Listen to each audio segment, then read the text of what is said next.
Dzień dobry Państwu, witam serdecznie, dziękujemy za wytrwałość, obecność.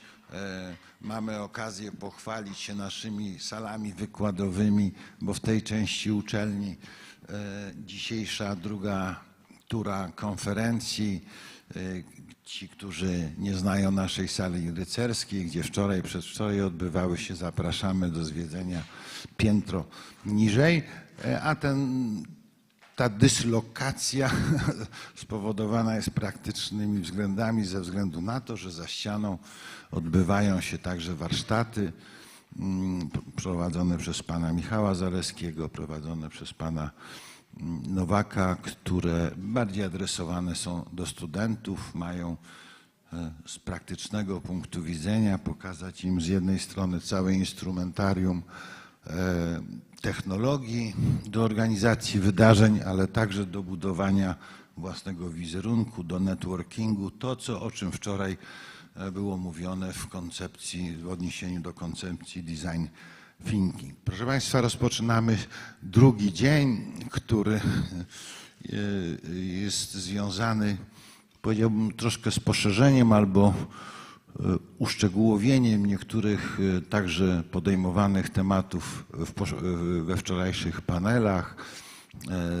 Niektóre można nazwać studiami przypadków, jak chociażby kongres IKI w Krakowie, który się ostatnio odbył, i jeden panel, który miałby zastanawiać się to, co wczoraj było też przedmiotem dyskusji, w jakim kierunku, jakie są perspektywy branży, spotkań.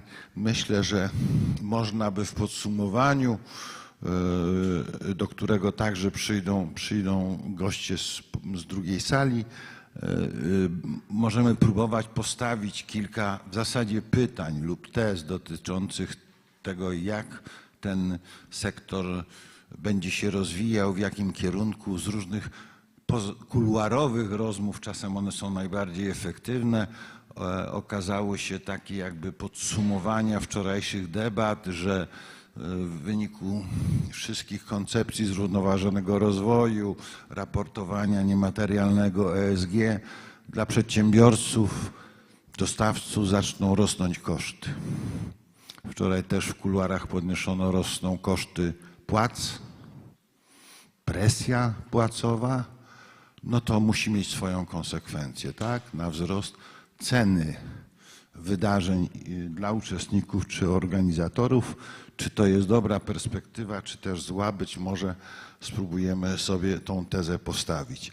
Rozpocznijmy w takim razie dzisiejszy dzień od popatrzenia bardziej szczegółowego na wydarzenia, ekowydarzenia, nie jak ekogroszek. Bardzo mi się wczoraj to podobało, co ktoś powiedział.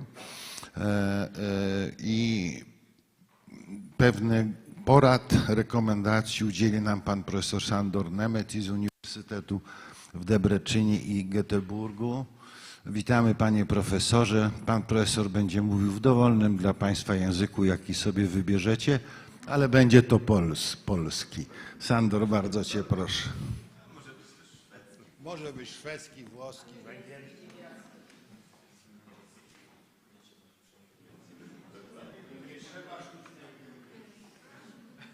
Nie wiadomo.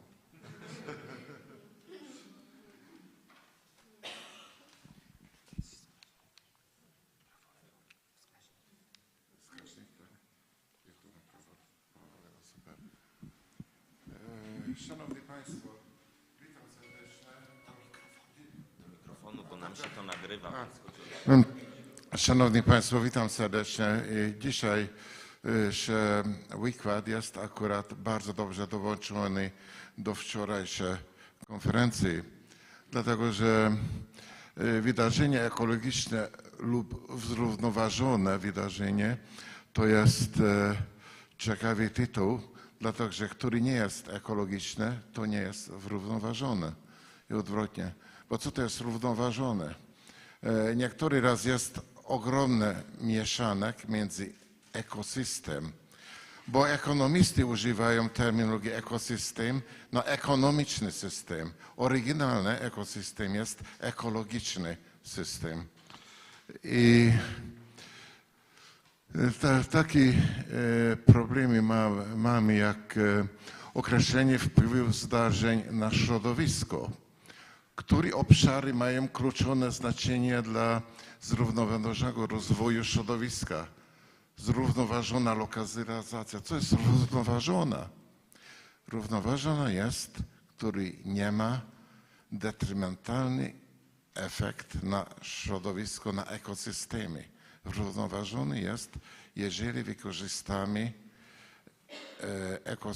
usługi ekosystemy tak, że to trwa więcej niż nasz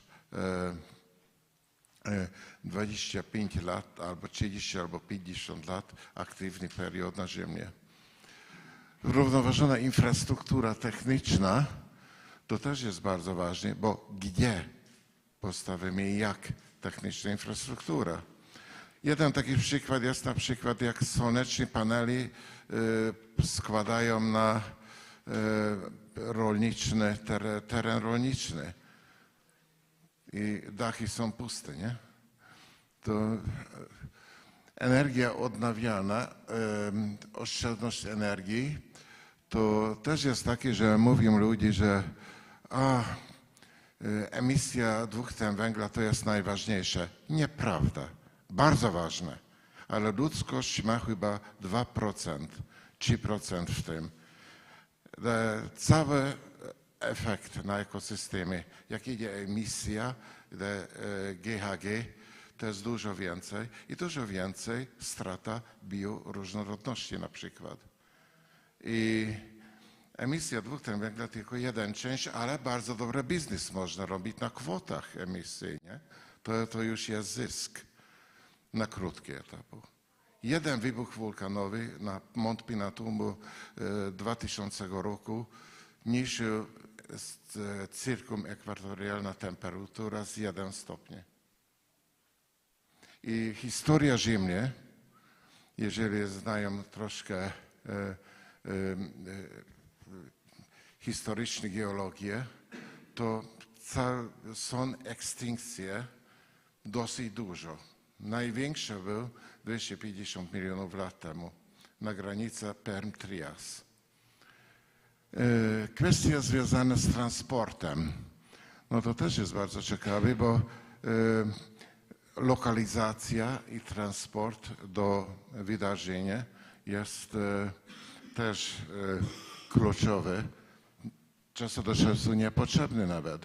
Wydarzenia hybrydowe z wykorzystaniem sztucznej inteligencji, to na przykład i wirtualne realii, to jest bardzo szybko i ogromny rozwój teraz, akurat przez COVID pandemię. I organizacja lub unikaj używania plastiku i papieru, to to jest jedna część zarządzanie odpadów, żywność, równoważone wybory, produkty lokalne. No takie bandyty istnieją na świecie, na przykład jako Węgier. Ja niektórzy wyszli mi szlak trafi, kiedy sprzedali holenderskie pomidory dla nas. Nie smakowali nic, tylko woda, ale był bardzo tanie, bo produkcja hydroponiczna, sztuczna produkcja bardzo szybko produkuje wielkie ilości. I wybór dostawców, no to też jest bardzo ważna rzecz, kto produkuje, jak i co. Zarządzanie odpadami, o to już mówiliśmy, na przykład jeden bardzo ważna rzecz i dobry przykład jest u Szwedów, tam nie ma odpadów solidnych w ogóle. Dlatego, że jest selekcja odpadów i później mają program odpad i energię i palą. A to brzmi jako przekliniać w kościele, nie? Ale to jak emisja dwutlenku węgla nie jest tak dużo, bo filtr jest perfekt i nawet jak kanalizują dwutlenek węgla do kultury algi, to już, i to nie jest science fiction, to istnieje. interesują się i zarządzania interesują sami. No, to jest ciekawe, zmiana paradygmy. To jest bardzo ważna kompetencja socjalna. Udział społeczeństwa, edukacja MAIS, umiejętności, z tym będziemy mówić dosyć dużo, bo to jest jeden najważniejszy, kluczowy rzecz. Zaangażowanie uczestników i przykłady, parę dobre praktyki mamy. To jest za dużo, o ten obraz możemy mówić bardzo dużo. To jest jeden przykład o całym systemie działalności człowieka i to tutaj globalna skala proces na środowisko, ale tutaj widać ekonomiczne systemy, jaki wpływ oni mają na środowisko.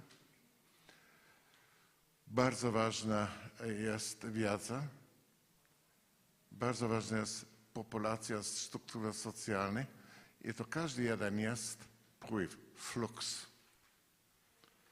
To może być materiał, energia, pieniądze, ludzi, kompetencja, wszystko. Każdy jeden ma ekonomiczną wartość.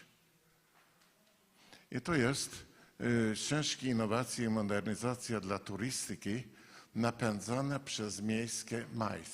Dlaczego miejskie MAIS?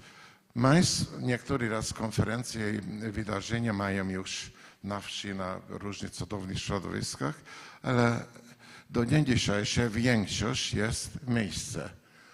I który jest najważniejsze, napędzany turyzm miejski i przemysł turyzmu i jak tego można robić równoważone. Ja akurat kieruję jako naukowy koordynator jeden projekt rolnicze miejsce. Jak można produkować żywność w miejsce, naturalne infrastruktury, planować miejsce i ekosystemy, bo ekosystemy miejsca są popsute bardzo. Kluczowe kwestie zrównoważonego rozwoju, na przykład zmniejszenie ilości odpadów i zużycia energii, to jest jeden system. I niektórzy ludzie tego nie rozumieją, bo mają linearną ekonomię, która jest prawie kryminalna dzisiaj. Wybór dostawców na korzyść produktów lokalnych i to nie tylko idzie o środowisko, to idzie też o konserwację dziedzictwa kulturalne. Niektóre ręczne zawody mają ogromną wartość. I większość ludzi idą do sklepu, kupując plastyki, trwa 2 tygodnie, później wyrzuca. A jak idzie od szewca, który produkuje buty i trwa 20 lat, dobrze, kosztuje ciut więcej, ale dużo zdrowsze. Wybór produktów z uwzględnieniem oceny cyklu życia, LCA, Life Cycle Assessment, to, który tak często zapomniał. Brak opakowań i produktów jednorazowego użytku, nie potrzebujemy jednorazówki. Serwuj równoważoną żywność, lokalny rolniczy, od gospodarstwa do stołu. I dlatego jest bardzo ważna rzecz, na przykład jak mówimy o miasto, o okoliczności periurban i obszarach wiejskich, to jest jeden system. To jest struktura różnych ekosystemów i ekotony między ekosystemów. I zachęcanie do ekologicznego transportu na wydarzenie z powrotem. Duże możliwości mamy. Może być pociąg, może być elektryczny wóz. Niektóry raz w ogóle można wybierać miejsca tak, że tylko na spacer można tam iść. Mieliśmy takie zdarzenia hybrydowe. Już mówiliśmy, to używaj projektorów zamiast drukowania. jak idzie o papieru, projektorów, tablet i dalej, nowocześniejsza technologia nie wymaga drukowania. I wyjść na zewnątrz. No można robić wydarzenia w przyrodzie. No oczywiście, jak ja mieszkam przez 30 lat na północnej Europie, tam nie zawsze była pogoda taka dobra. Ale i zmniejszenie zużycia wody. To też był wczoraj bardzo ciekawy prezentacja. I później przemysł swój swag. Rzeczy, które wszyscy dostajemy, o to też mówiliśmy.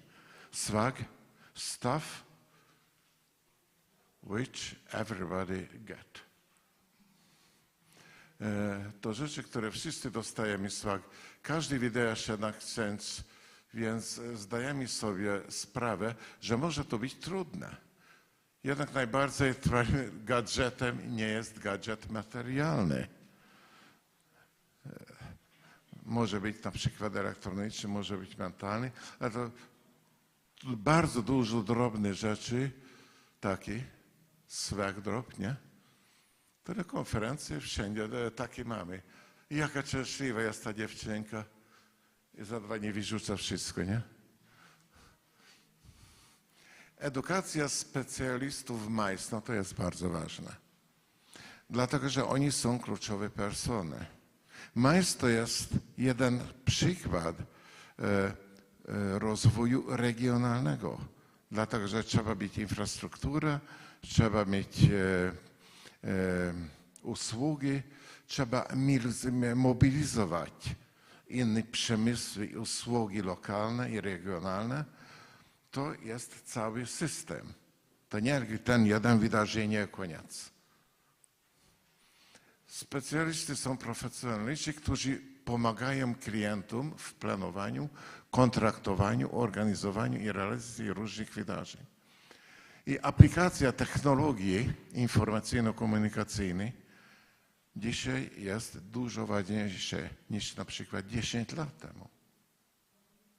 Sztuczna inteligencja to nie jest zabawa, to jest jeden najważniejszy narzędzie, na przykład uczyć generacji alfa. Bo ludzie nie bardzo chcą czytać tutaj, młode ludzie. Ale jak możemy ich kierować z powrotem do czytania? Nawet czasu do czasu, Matka Boska, jeden książek też mogą dotykać i czuć zapachu papieru. Ale jakie książki wydrukujemy, to też jest bardzo ciekawe. Bo książki nauka przyrodniczna, które każdy rok, to chyba lepiej elektroniczne. Ale piękna literatura i to historia i tak dalej, no to warto. Powszechne jest stosowanie kompetencji jako ogólnego standardu oceny programów i działań edukacyjnych. Na przykład z przewodnikiem użytkowym Europejskiego Systemu Transferu Punktów, ECTS, kompetencje oznaczają udowodnioną zdolność do wykorzystywania wiedzy, umiejętności i zdolności osobistych, społecznych lub metodologicznych w pracy lub nauce oraz w rozwoju zawodowym i osobistym. To jest dobra definicja. Ale tego ma być troszkę holistyczne w tym przypadku, jak mówimy o turystyce. Niedawna pandemia COVID spowodowała, że branża eventowa i dostawcy wyższych kursów zarządzania wydarzeniami zaczęli zastanawiać się nad charakterem przyszłych wydarzeń i ich formą. To jest hybryd albo tylko online, elektroniczny.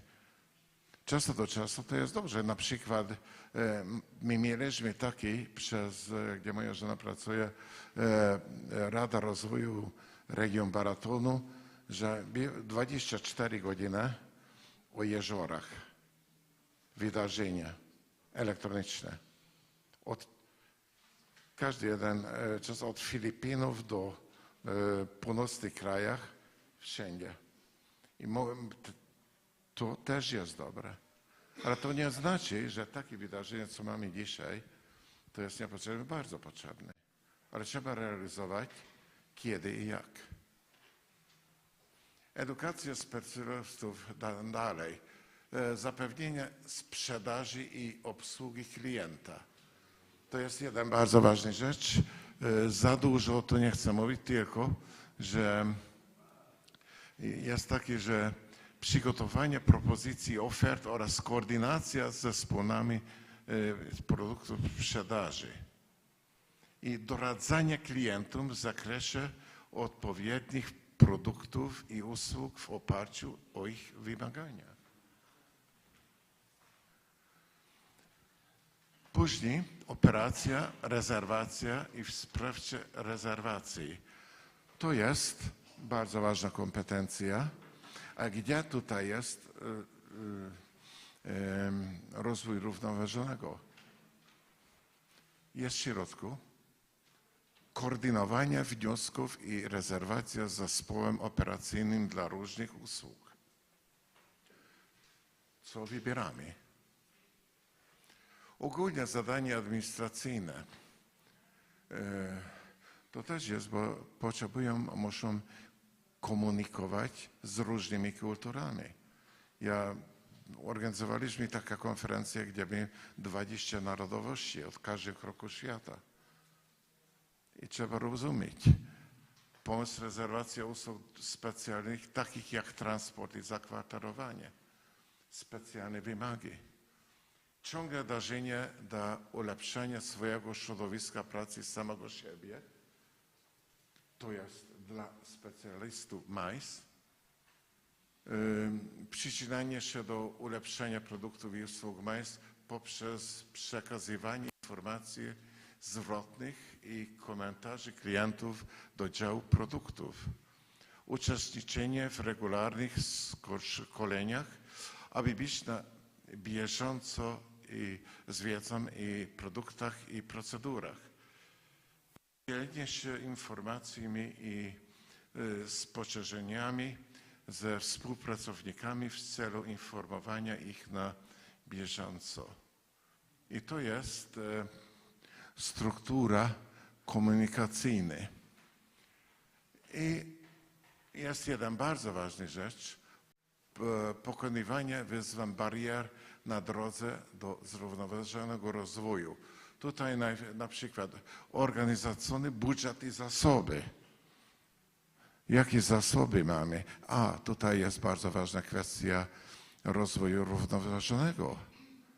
Ile zasobów możemy wykorzystać i jak możemy wykorzystać zasobów w ekosystemach? I brak akceptacji ze strony interesujących. To jest po prostu zmiana paradygmy. To nie jest tak lekkie. Ale jak spróbujemy je konwertować, tryby kanibali dla katolicyzmu, do czego trzeba najpierw konwertować szamana, później wszyscy je za nim, nie? Ale kto jest szaman i gdzie on jest, albo nie? To jest bardzo ważna kwestia. To się nazywa stakeholder management. I kluczowe jest uzyskanie poparcia wszystkich interesujących, w tym organizatorów wydarzeń, sponsorów, sprzedawców, wystawców i uczestników. Organizacja, świadomość i wiedza. Niektóry raz największy problem jest, że ludzie nie mogą myśleć systemu. Brak wiedzy. Nie jesteśmy przyzwyczajeni do tego systemu, nie chcemy. Opór wobec zmian. Oczywiście skuteczna komunikacja, edukacja, uczestnictwo i zaangażowanie interesujących w proces podejmowania decyzji, ułatwienia i wsparcia, jasno przedstaw powody, dla których warto przysłać równoważony rozwój i rozwijać obuwy lub błędne przekonania. I druga, przepraszam.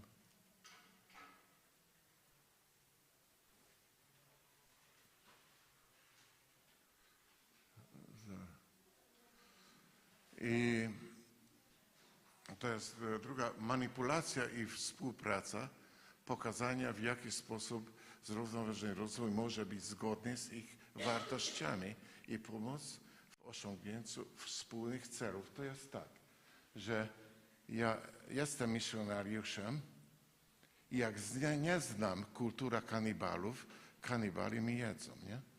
To jest taka prosta sprawa. To trzeba startować cały proces od kondycji lokalnej. Trzeba znać siatkę kulturalną. I kompleksowa logistyka wydarzeń. Tutaj widać, że pozyskiwanie zrównoważonych dostawców, pokonania wyzwania, przeprowadzając dokładne badanie i nawiązując współpracę z dostawcami. Później uprościć logistykę, wykorzystując technologię. I tutaj nadal jest, ile procent ludzkości używa ICT.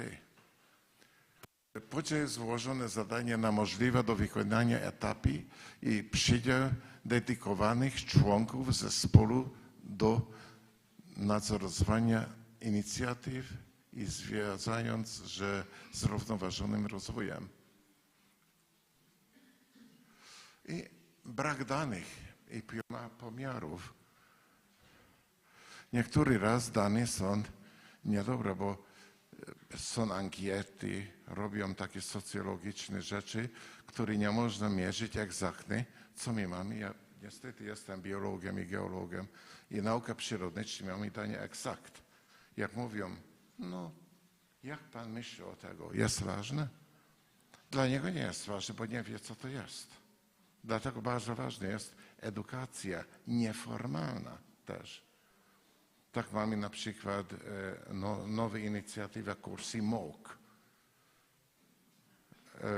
który jest Massive Online Open Courses, który możemy wypracować do społeczeństwa. I są niektóre przykłady i dobre praktyki. Mieli kongres Turman 2019 w Tesaloniki. To był masywny. Nie wiem, ktoś był na to. To był po 1500 uczestników. Ogromny. Ale dobrze robili, bo wszystko tak organizowali, że nawet zakwaterowania, że mogliśmy być tam na 5 minut. I był bardzo dobry. I produkty były lokalne. Od morza. Morskie jedzenie, to seafood, to znacie te kawał po angielsku, I am on seafood diet. Yes, I see the food and eat it. Później mamy Eureces. To jest nasze, był not Eureces, tylko pierwszy międzynarodowy kongres Santa Stefano di Camastra in Sycylia. I tam mieliśmy też wszystkie lokalne produkty i w środku COVID-u. I tak organizowali, że nie było żadne ryzyko, że ktoś będzie kontaktować. Trzeba było pokazać dowód wakcynacji, oczywiście. TWC Tokaj Wine Kongres to będzie w tym roku od 27 do 30 października w Tokaju w Szarszpatak. Ja wysyłam wiadomości do szkoły i dla wszystkich. To nie tylko idzie o wino, o winiarskie, idzie o enoturystyka, to idzie o rozwój regionalny, to idzie o środowisko. To jest kompleks systemu, dlatego że witikultura i enologia to jest multifunkcjonalne rolnictwo. I Jesteśmy gotowi. Dziękuję za uwagę.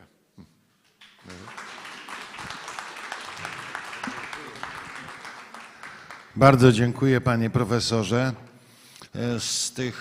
Z tej systematyki, którą pan zaproponował, zaprezentował, jeden element, myśmy o nim dotychczas nie mówili, chyba jest ważny, to znaczy z jednej strony pewnego konfliktu interesów i postaw między dostawcami, organizatorami, zleceniodawcami. To może jest jakiś wątek dla panelu podsumowującego naszą konferencję. Ślicznie dziękuję.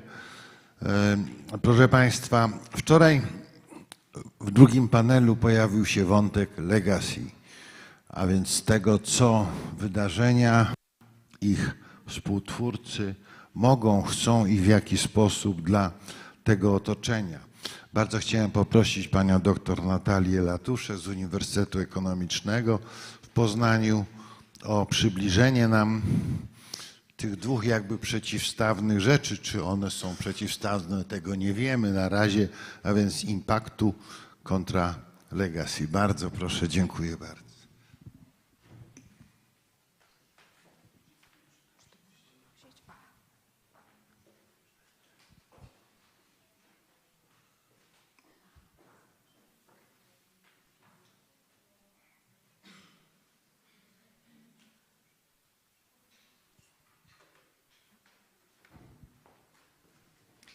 Szanowni Państwo, bardzo dziękuję za możliwość podzielenia się swoimi przemyśleniami dotyczącymi tego, czy w jaki sposób równoważyć natychmiastowy wpływ, czyli impact z kreowaniem trwałego dziedzictwa, czyli legacy w organizacji wydarzeń.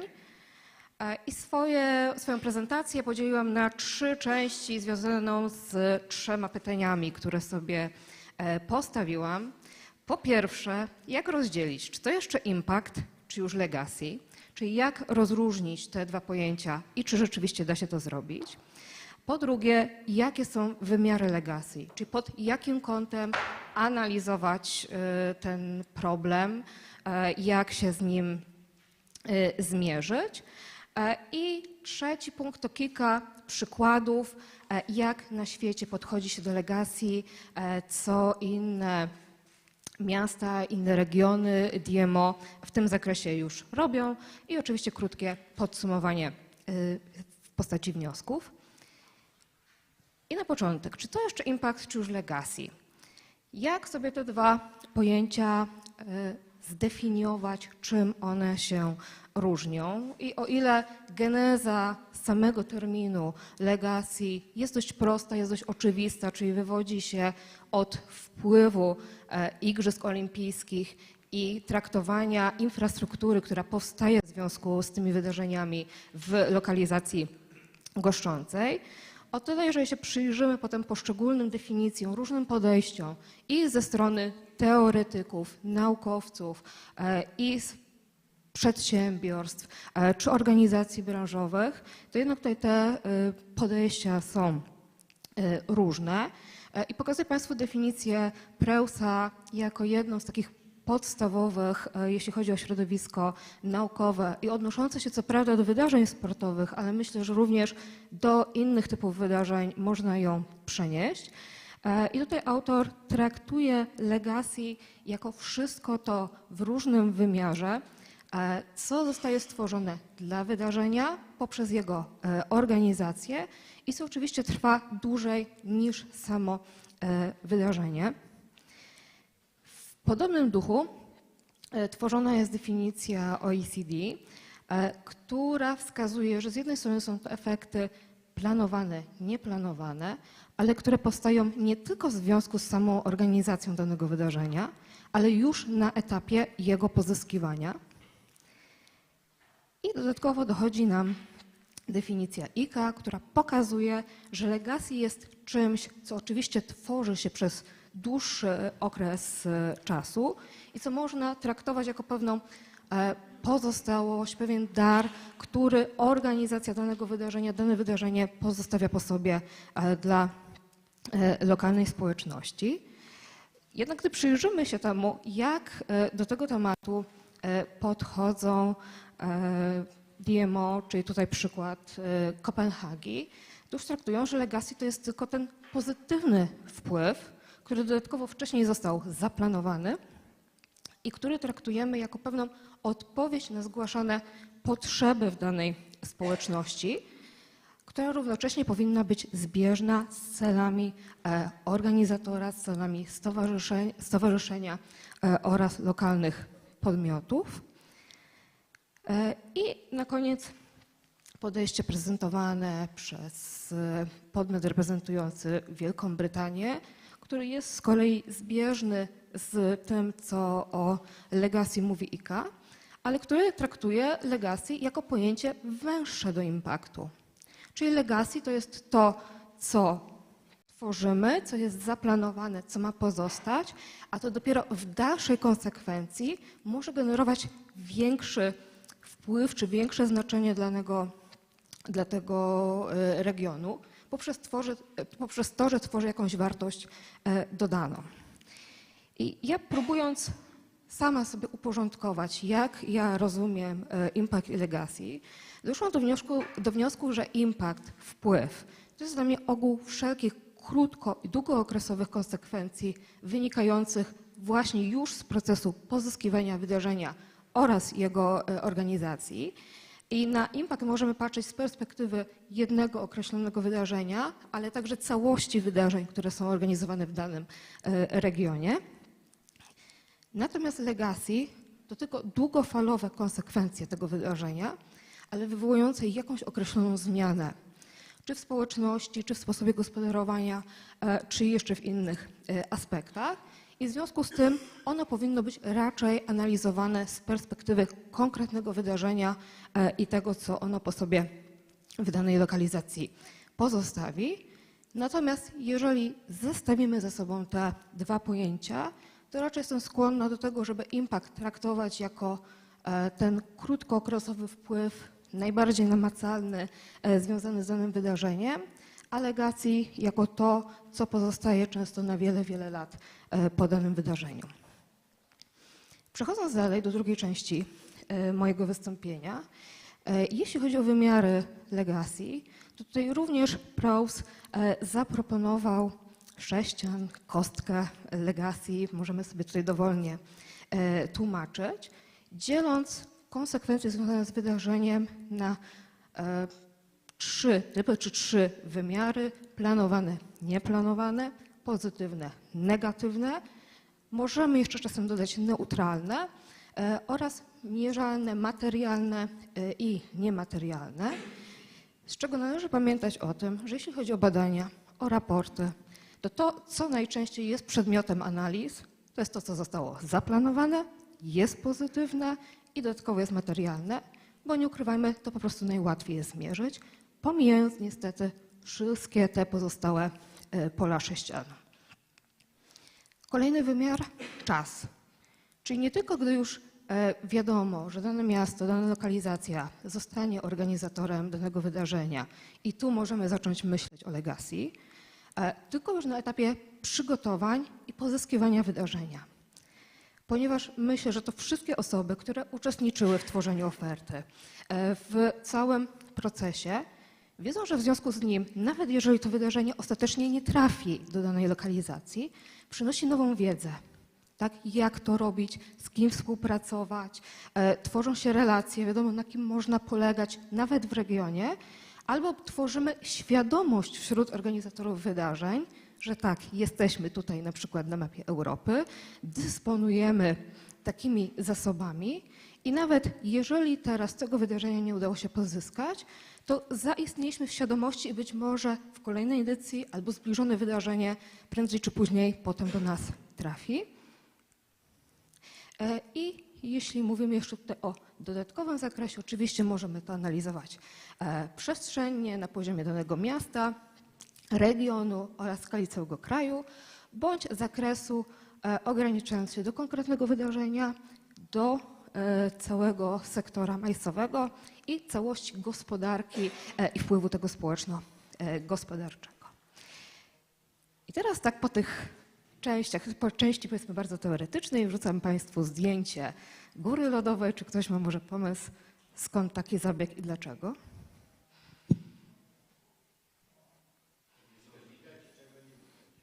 Dokładnie tak. Czyli najczęściej jest tak, jeżeli mówimy o wpływie wydarzeń, o legacji, obojętnie jak tutaj byśmy traktowali to pojęcie, to widzimy pewien wierzchołek góry lodowej. Zapominając o tym, że zdecydowana większość to jest to, czego nie widzimy, nad czym się bardzo często nie zastanawiamy. I o ile znowu wierzchołek bardzo łatwo, może nie bardzo łatwo, ale można zmierzyć, są ku temu odpowiednie narzędzia, tak? Odpowiednie dane zostały tutaj wczoraj zaprezentowane, które oczywiście są bardzo ważne, ponieważ pokazują znaczenie danego sektora w gospodarce, umożliwiają rozmowy, lobby branży, tak? I różnego rodzaju inne kwestie, to nie należy zapominać, że należy zejść głębiej i skupić się także na wpływie ekonomicznym, na uruchomieniu mechanizmów mnożnikowych, na partnerstwach biznesowych, które w związku z tym powstają i wspierają tworzenie innowacji, rozlewanie się wiedzy w gospodarce. Poprzez wpływ społeczny, czyli wszelkiego rodzaju zjawiska związane właśnie z networkingiem, z tworzeniem relacji społecznych. Zapraszam. I tak jak pewnie tutaj sami też doświadczamy, tworzenia przyjaźni, czyli tworzenia sieci znajomych, tak sieci społecznych. I oczywiście komponent ekologiczny, o którym była mowa w dużym stopniu wczoraj, więc już nie będę tego powielać.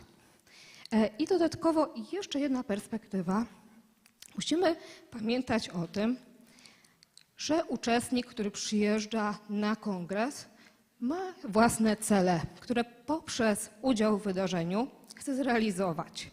I on chcąc, nie chcąc zdobywa nową wiedzę poprzez udział w wydarzeniu, wymienia się tą wiedzą, zdobywa nowe umiejętności i z tymi umiejętnościami po zakończeniu wydarzenia wróci do swojej organizacji, gdzie może dalej się nimi dzielić, może usprawniać pewnie procesy, może nawiązywać czy już formalizować pewne relacje, które zostały zapoczątkowane na wydarzeniu, co sprzyja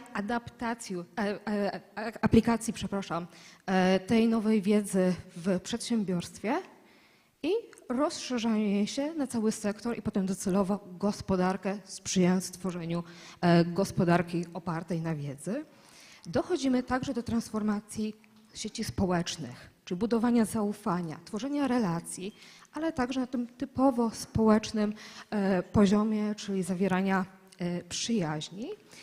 I wśród wpływów tu autorki też wskazują element wpływu dotyczącego postaw, który związany jest z tym, że wydarzeniem i oczywiście daną lokalizacją interesują się media, co sprzyja promocji gospodarczej, ale nie tylko danego regionu. I co jest moim zdaniem bardzo istotne, a o czym rzadko kiedy się mówi, czyli takie wydarzenia są bardzo często znakomitą okazją do zwiększania świadomości społeczeństwa na temat różnych istotnych, bieżących zagadnień dotyczących czy to pewnych aspektów społecznych, gospodarczych czy ekologicznych.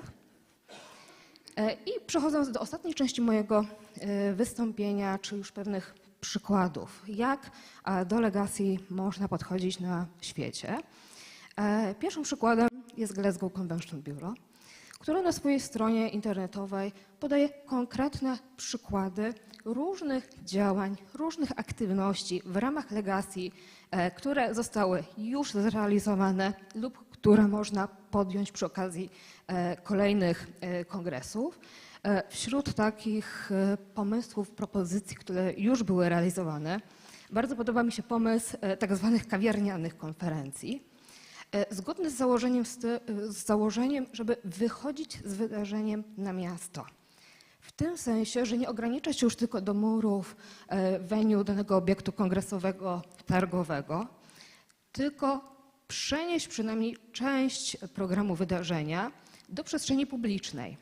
I tak jak na przykład to mamy na zdjęciu, przedstawiony pewien panel dyskusyjny, który po prostu był zorganizowany w kawiarni, w restauracji, która wcale nie była zamknięta tylko i wyłącznie dla uczestników danej konferencji, tylko można było sobie przy sąsiednim stoliku usiąść, wypić kawę i posłuchać, cóż mądrego tutaj mają do powiedzenia osoby, które dyskutują na dany temat. Biznes Event Sarawak pokazuje może nie dlatego, że mają bardzo rozbudowaną tą ofertę w zakresie wsparcia dotyczącego legacy, ale pokazuje jako pewien przykład, że nawet legacy i impact można zestawić razem. Nie do końca wiem, co tutaj przyświecało autorom, ale na co chciałam zwrócić uwagę, poza nawiązaniem ponownie do tej góry lodowej, to oni pokazują, że jeżeli analizują legacy, analizują pewne działania czy konsekwencje wydarzeń, robią to w ujęciu sektorowym, w powiązaniu z pewnymi kluczowymi, priorytetowymi obszarami działania wyznaczonymi dla danego regionu. Patrzą również pod kątem społecznym, ekonomicznym w rozumienia całości wpływu na gospodarkę, intensyfikacji handlu czy też przyciągania inwestycji, środowiskowym, ale także politycznym. I ta analiza, ten wpływ powinien być spójny z tym, co planują w regionie, ale również z celami rozwoju zrównoważonego. I w takim duchu działa, czy prezentuje swoje podejście Copenhagen Legacy Lab, który jest jednym z dwóch przykładów, które chciałam Państwu przedstawić ze względu na to, że stworzyli własny przewodnik dotyczący tego, jak tworzyć legacy w Kopenhadze i w jaki sposób oni mogą pomóc. Więc przeprowadzą organizatora, stowarzyszenie, które chciałoby zorganizować swoje wydarzenie właśnie w Kopenhadze, przez cały proces od momentu stawiania pewnych celów, określanie zasobów, które ma do dyspozycji z jednej strony organizator, a z drugiej strony, które dostępne są w mieście, poprzez określanie konkretnych aktywności, które powinny zostać podjęte, poprzez mierzenie ich rezultatów, by koniec końców w okresie powyżej roku doprowadzić do wpływu bądź też docelowo tego dziedzictwa danego wydarzenia. Przedstawiam też konkretne przykłady, jak rzeczywiście można to robić i na co też zwracają uwagę, do tego, żeby się to udało, żeby przejść przez ten proces, konieczna jest współpraca organizatora i goszczącej destynacji, co również podkreślają Visit Britain, które również stworzyło taki podręcznik tworzenia legacy w Wielkiej Brytanii, z tym, że oni podkreślają, że tutaj jeszcze rola władz samorządowych czy na poziomie centralnych jest również kluczowa i znalezienie tego obszaru wspólnego, w którym wydarzenie może wpływ dla goszczącej legalizacji generować. I oni cały proces tworzenia legacy, programowania legacy uprościli do 4 kroków. Po pierwsze zdefiniuj, czyli co chcemy zrobić, dlaczego i co rzeczywiście w tym zakresie jest możliwe, jakich zasobów dysponujemy. Czyli stworzenie pewnego planu, którym następnie będziemy zarządzać. Tak? Jak zrealizować, jakie mierniki stworzyć, by ostatecznie doprowadzić do zmierzenia efektów. I ostatnim krokiem, tutaj nazwanym w raporcie maksymalizuj, chociaż wydaje mi się, że lepszym określeniem będzie zaraportuj. I tworzy nam się 4 kroki Z, które tak bardzo w nauce i myślę, że w branży też lubimy, żeby dane procesy ładnie nazywać krótko i żeby to były nośne nazwy. Zaraportuj, czyli poza tym, że my to robimy dla siebie, dla organizatora, dla Convention Europe, które potem będzie mogło wykazywać, że takie wydarzenie zostało zorganizowane i z takimi konsekwencjami pozytywnymi dla miasta się wiązało, to należy to potem jeszcze ogłosić szerzej. Czyli pokazać miastu, pokazać wszystkim interesariuszom, że rzeczywiście wydarzenia to nie tylko ten potwór, który straszy, tak? Czy tutaj z perspektywy Poznania targi to nie jest tylko to, co przyczynia się, że korki są jeszcze większe niż zwykle, tak? Poza permanentnymi remontami infrastruktury, tylko że to jest coś jeszcze. o czym najczęściej interesariusze w postaci mieszkańców, przedsiębiorców, którzy nie są bezpośrednio związani z rynkiem spotkań, nie mają zielonego pojęcia. I podsumowując, stwierdziłam na podstawie tutaj tych krótkich rozważań, że żeby móc stworzyć to trwałe dziedzictwo, potrzebne są 3 kroki. Po pierwsze świadomość. I to świadomość każdej ze stron, że to wydarzenie, które zostanie zorganizowane w danym mieście, będzie niosło ze sobą określone konsekwencje. Czy my je zaplanujemy, czy nie? Czy my jesteśmy ich świadomi, czy nie? Te konsekwencje się pojawią. I dużo lepiej na samym początku usiąść, zastanowić się, zaplanować pewne kwestie, żeby potem już po zakończeniu wydarzenia nie okazało się, że te negatywne konsekwencje przeważają nad pozytywnymi. Drugie to określenie celów. I o ile organizator ma ściśle określony, bardzo często finansowy cel związany z tym, dlaczego to wydarzenie organizuje, o tyle śmiem przypuszczać, że jeśli chodzi o lokalizację goszczące, one nie do końca mają jasno określony cel, dlaczego my się w ogóle ubiegamy o to wydarzenie. Dlaczego to, a nie inne? Tak? Jakich nakładów my musimy zużyć, żeby móc pozyskać to wydarzenie? I czy nie byłoby lepiej te nakłady, te środki przenieść na pozyskanie innego wydarzenia? Tutaj Kraków myślę, że idzie w dobrą stronę, ponieważ są dokumenty strategiczne, jest pewien kierunek wyznaczony, który może pomagać w tym, żeby dobierać te wydarzenia, które rzeczywiście najwięcej pozytywnych efektów są w stanie Krakowowi przynieść, ale w innych miastach w Polsce myślę, że jeszcze tutaj do tego tematu zbyt mocno się nie podchodzi.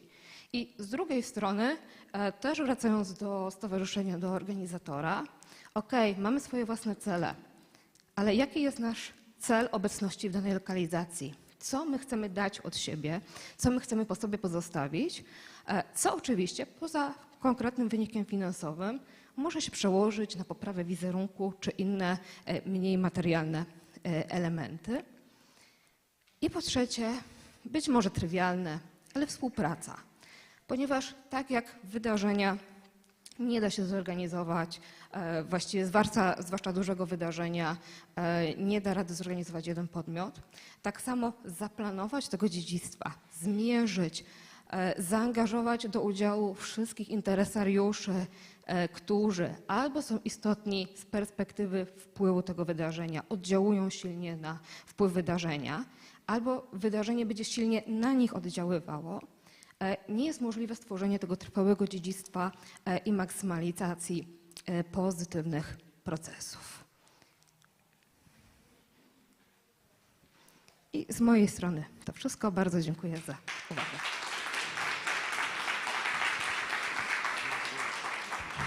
Pięknie dziękuję pani doktor za uporządkowanie nam zjawiska legacy i impaktu pewną systematycznością i pozwolę się tylko 2 refleksjami podzielić, które chyba są kluczowe.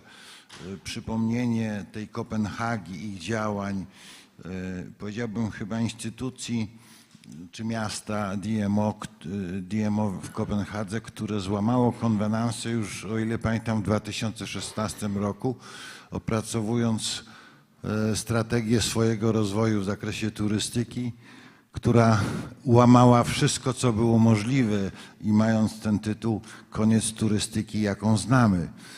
I te ich laboratorium w zakresie impaktu i legacy jest takim dobrym przykładem. Krakowskie Convention idzie w dobrym kierunku, bo drugi wniosek, tak, notujemy, ale chyba nie trzeba, bo faktycznie bank tych działań legacy jest już ciągle wzbogacany, ale wniosek z tego jest inny, znaczy może trochę inny. Znaczy zadanie komunikacji wewnętrznej do tych lokalnych interesariuszy, mieszkańców, przedsiębiorców, władz, bowiem na organizację dużych wydarzeń trzeba wydać duże pieniądze z dużym wyprzedzeniem, co pewnie w Państwa miastach, jeśli takie są zjawiska, zawsze się spotyka z częścią krytyki. Dlaczego takie pieniądze i dlaczego 3 lata do przodu? To nawet czasem jest trudne do procedur w samorządzie terytorialnym, a więc to jest zadanie. Tym zadaniem albo się trzeba podzielić, albo ono ma być właśnie po stronie convention, czy to narodowego, czy regionalnego lub lokalnego. Dziękuję bardzo. Wczoraj mieliśmy wątek, który nam się pojawiał, co zrobić, jak ożywić, jak wyprowadzić uczestników wydarzeń w przestrzeń publiczną, w dziedzictwo, w przyrodę, innymi słowy, jak budować ofertę taką, która jest trochę suplementarna, troszkę dodatkowa, czyli dla tych pre- i post-kongresów tradycyjnie rozumianych, ale to może mieć bardzo różny wymiar. Jaki? To nam zapewne pokaże pan dr Krzysztof Cieślikowski z Akademii Wychowania Fizycznego w Katowicach.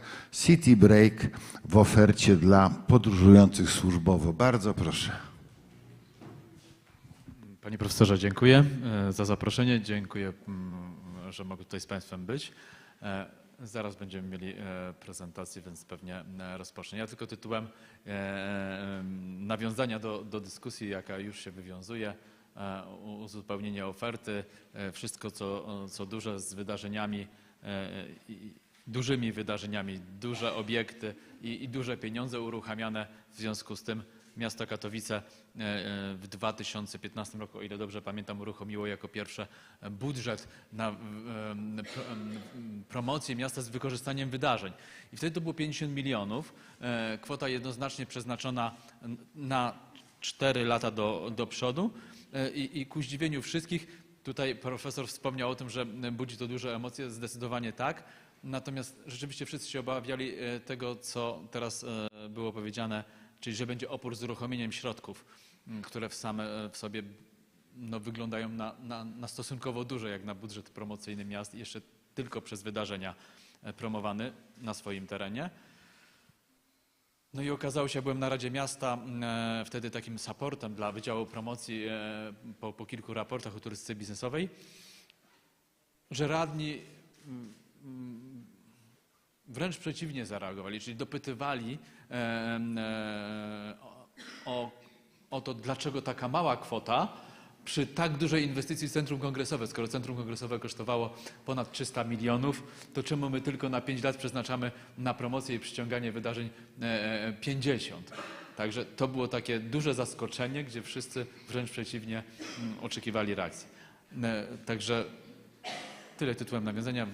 Wracam do przedmiotu mojego wystąpienia. Pozwolę sobie przedstawić pewien fragment badań, które w ubiegłym roku były przeprowadzone przeze mnie dla administracji miasta Katowice, a mianowicie związane z budowaniem oferty City Break w mieście.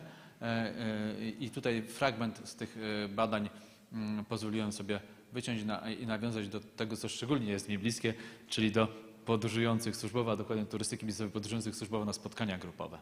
Więc City Break w ofercie dla podróżujących służbowo. W perspektywie analizy próby badawczej, a potem potwierdzenia tego, kim są podróżujący służbowo, nie tylko w tych badaniach, ale i we wcześniejszych. Wiem, że dochodzi już do pewnych parytetów, nawet dominacji w niektórych grupach wydarzeń pań. Natomiast ci podróżujący służbowo na spotkania grupowe to jednak większym udziałem są mężczyźni, którzy pozostają w przypadku Katowic, którzy przyjeżdżając, nie mówię, że tylko mówię o pewnej dominującej grupie, którzy przyjeżdżają, no i tu jest pewien dylemat dla miasta, a jeśli korzystają z noclegu, bo to też jest pewien niezbyt duży odsetek na tle tych liczb, które są odnotowywane, to zostają na 1 lub maksymalnie 2 noce i nie są zainteresowani, aby zostać dłużej lub przyjechać jeszcze wcześniej. Noclegi generowane są przez nich w hotelach, co potwierdza pewne schematy już funkcjonujące w badaniach na innych rynkach światowych, no i reprezentują kadrę menedżerską na różnym szczeblu w zależności od tego, zarządzania, w zależności od tego, z jaką formą spotkania mamy do czynienia. To, że podróże służbowe są inne od podróży czasu wolnego, nie tylko w tych badaniach zostanie to podkreślone, ale jest to pewien paradygmat w teorii. Podróże służbowe rozdzielone na indywidualne i grupowe również, przy czym tutaj w tych badaniach będę odnosił się do podróżujących zarówno na tych i na tych, bo nie zostało to głębiej zidentyfikowane w procesie badawczym, bo dotyczył on City Break oferty czasu wolnego, a okazało się, że znaczną część z próby badawczej to były osoby, które zadeklarowały, i to było badanie realizowane w ubiegłym roku, w sierpniu, tak żeby zidentyfikować potrzeby uczestników ruchu turystycznego w kilku miejscach Katowic. Były to badania w hotelach i w jednym hostelu zrealizowane na próbie ponad 300 osób,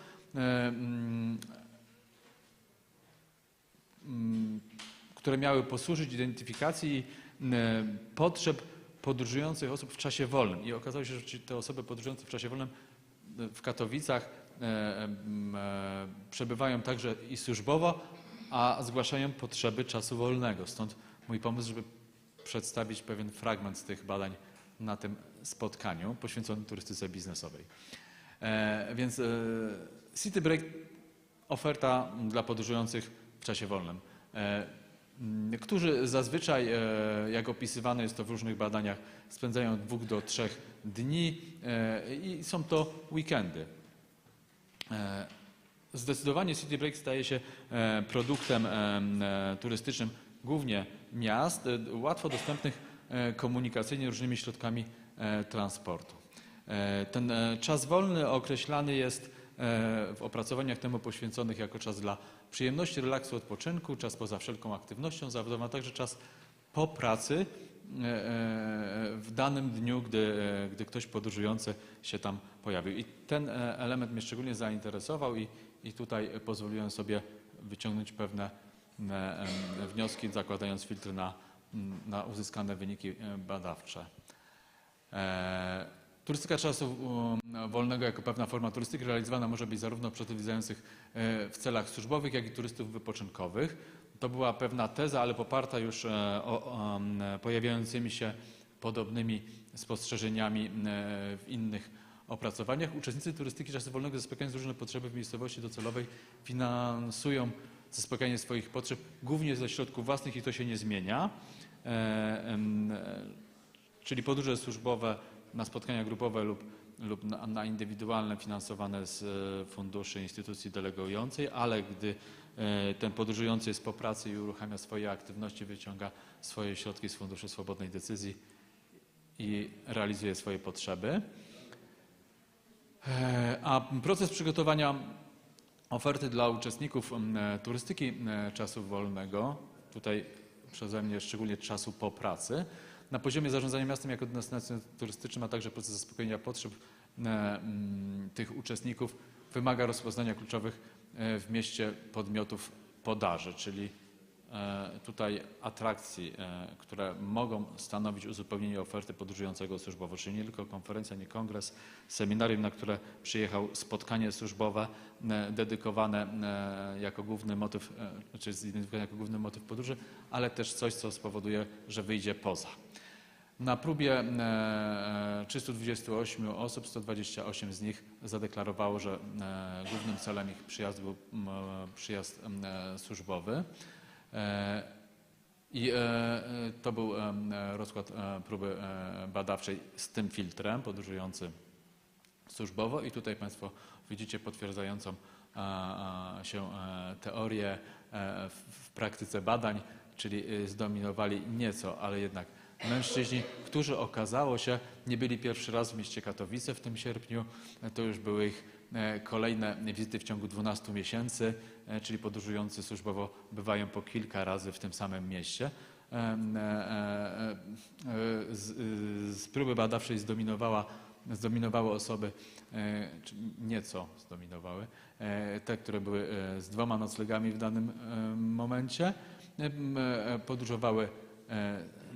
podróżowały same te osoby i 84% z nich zadeklarowało nocleg w hotelu. Następnie do określeniu, z kim mamy do czynienia, pozwoliłem sobie między innymi o pytania dotyczące oceny istniejących już atrakcji turystycznych zidentyfikowanych w poprzednim, rok wcześniej badaniu rynkowym polegającym na określeniu atrakcji turystycznych miasta, kwerendzie blogów, wpisów internetowych i opinii o mieście przeprowadzonym, tak jak powiedziałem, rok wcześniej dla określenia największych atrakcji miasta Katowice. Bo wcześniej żadnych badań na ten temat nie było, żeby można było się do tego odnieść. I posłużyłem się nomenklaturą spotykaną w tych opisach, tak żeby dopytać, co tak naprawdę interesuje i odwiedzających Katowice. I tutaj mamy wyniki na odpowiedzi na pytanie nie tylko, czy zna tą atrakcję turystyczną odwiedzający służbowo, ale czy w ogóle tam był osobiście. I rynek, choć nie jest tak może imponujący jak w Krakowie, ale w Katowicach też jest, więc tutaj widzimy, że odwiedzający tam się, podróżujący służbowo tam się pojawiają. Ulica Mariacka jako ten deptak, gdzie spędzają czas czy spodek, to są te miejsca, które potrafią rozpoznać, byli i chętnie się do tego przyznają. W Centrum Kongresowym była połowa z nich na jakimkolwiek wydarzeniu. Tutaj nie dopytywałem już jakim. Co tutaj się, że tak powiem, wyróżnia na tle innych, że są różnego formatu te atrakcje turystyczne, zarówno obiekty, ale też i instytucje, obiekty wydarzeń, instytucje biznesowych, sportowych, instytucje kultury, ale także przestrzenie otwarte. I na drugie pytanie znam, nie byłem.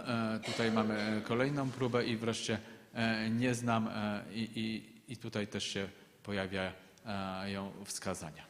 Jeżeli chodzi o to coś, co zwróciło moją uwagę, to stosunkowo duża łatwość do budowania pewnego produktu City Break. Jeżeli on ma się składać z atrakcji czasu wolnego po pracy, to prawdopodobnie można wykorzystać istniejące już elementy w infrastrukturze miasta, zarówno w zakresie istniejących obiektów, jak i przestrzeni ogólnie dostępnych, co może już być pretekstem do wyjścia z hotelu, wyjścia z centrum kongresowego i pozostawiania pieniędzy na zewnątrz. Poza tym może to być dobry pretekst do poznawania lokalnej kultury, lokalnych osób i lokalnych przedsiębiorców, z czego chętnie korzystają osoby podróżujące służbowo. Te osoby podróżujące służbowo po ciężkim dniu pracy nie tylko chcą włączać telewizor w hotelu i położyć się na łóżku, korzystając z jakiegoś wellness i spa oferowanego w danym obiekcie, ale jak Państwo widzicie, pojawiają się w miejscach, gdzie trochę trzeba pospacerować, a właściwie lubią spacerować, jak ulice, doliny czy parki, a nawet ku mojemu zdziwieniu stosunkowo wysoko ulokował się taki odległy od centrum teren jak rezerwat Las Murckowski, gdzie też docierają. I zmierzając do wniosku, miejsca rekreacji i wypoczynku w Katowicach, takie jak Zielęce Deptaki, miejsca oczywiste dla mieszkańców, okazuje się, że są interesującymi miejscami uzupełniającymi ofertę City Break dla podróżujących, w tym dla podróżujących służbowo. Podróżujący służbowo, którzy przyjeżdżają po kilka razy w ciągu roku do miasta, mogą być klientami na różnego rodzaju produkty, a te miejsca mogą być ważnymi elementami produktu turystycznego oferowanego także tym osobom. Także to nie tylko dla mieszkańców, perspektywa inwestycji w tym zakresie, ale także z uwzględnieniem potrzeb osób podróżujących. I tutaj nie wynika to bezpośrednio z badań, ale wiemy, jak wiele tych miejsc ogólnie dostępnych jest rzeczywiście zarządzanych tak, jakby były dedykowane tylko i wyłącznie mieszkańcom. Natomiast jeżeli miasto ma ambicje stać się atrakcyjną destynacją na rynku turystycznym w jakikolwiek sposób wyodrębnionym, a także z ofertą City Break, to powinno zaangażować się w zarządzanie tymi przestrzeniami i dostosować je do, chociażby w opisach, do osób podróżujących także i służbowo, a może bardziej wypromować. Pewne sugestie i wyniki z tych badań zostały wykorzystane w stworzonej pod koniec ubiegłego roku, a w sumie uruchomionej w lutym tego roku aplikacji miasta Katowice, City Break Katowice, gdzie te wszystkie atrakcje zostały zamieszczone na mapie, opisano je w języku polskim i angielskim, to jest aplikacja bezpłatna i tutaj miasto bardzo mocno wspiera ten produkt City Break, promując m.in. tę aplikację przy różnego rodzaju konferencjach i sympozjach i seminariach, w które zaangażowany jest budżet promocyjny, bo organizatorzy mają obowiązek przedstawić też tę aplikację jako uzupełnienie oferty, czyli już przechodzimy od tych drukowanych katalogów z wykorzystaniem mniej lub bardziej ekologicznych papierów i środków produkcji i przygotowania na wersję elektroniczną, która jest bardzo wygodna, no i bezpłatna, bo wiele miast oferuje ciekawe aplikacje tego typu w pewnej formule, tylko nieodpłatna. Tu mamy dwujęzykową wersję bezpłatną i ona cieszy się dość dużą popularnością. Szczególnie zaskakuje osób czasami liczba miejsc, do których mogą dotrzeć, bo jak Państwo widzieli, te standardowe 3 w centrum ulokowane obiekty czy deptaki to nie wszystko. I teraz czego miasto się spodziewa?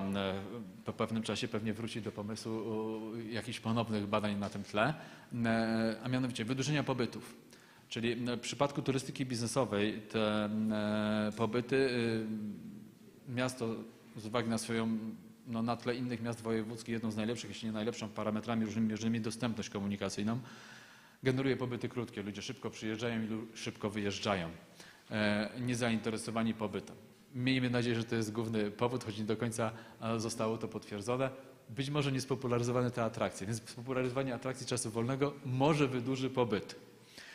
Zmiana wizerunku miasta ciągle jeszcze, mimo tego, że znowuż wskaźniki o tym, jak bardzo zielone jest miasto i że już nie ma żadnej kopalni, to ciągle jest to miasto węgla i stali, choć dawno już żadnej huty nie znajdziemy.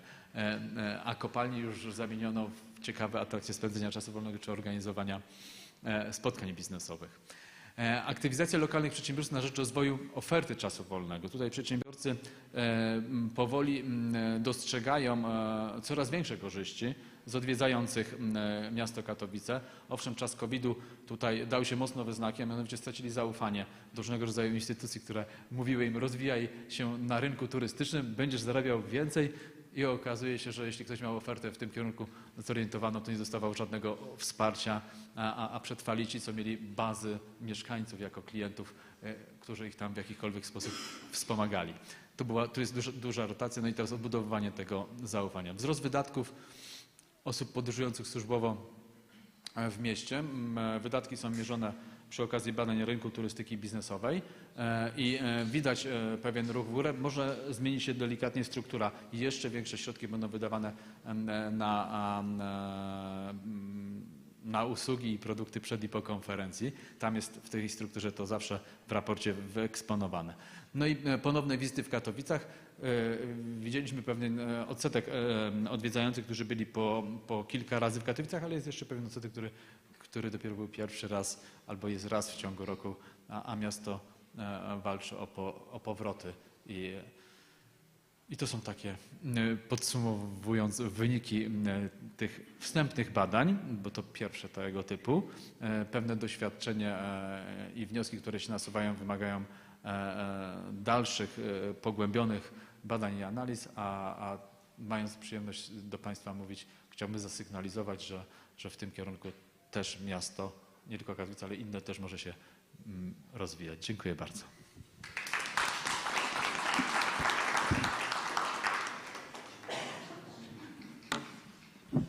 Bardzo dziękuję, panie doktorze. Faktycznie Katowice borykają się ciągle z tym swoim wizerunkiem już na dzisiaj niezasłużonym, szczególnie także w zakresie turystyki biznesowej ze względu na infrastrukturę całej metropolii, bo to i można i sięgać aż po Gliwice, prawda?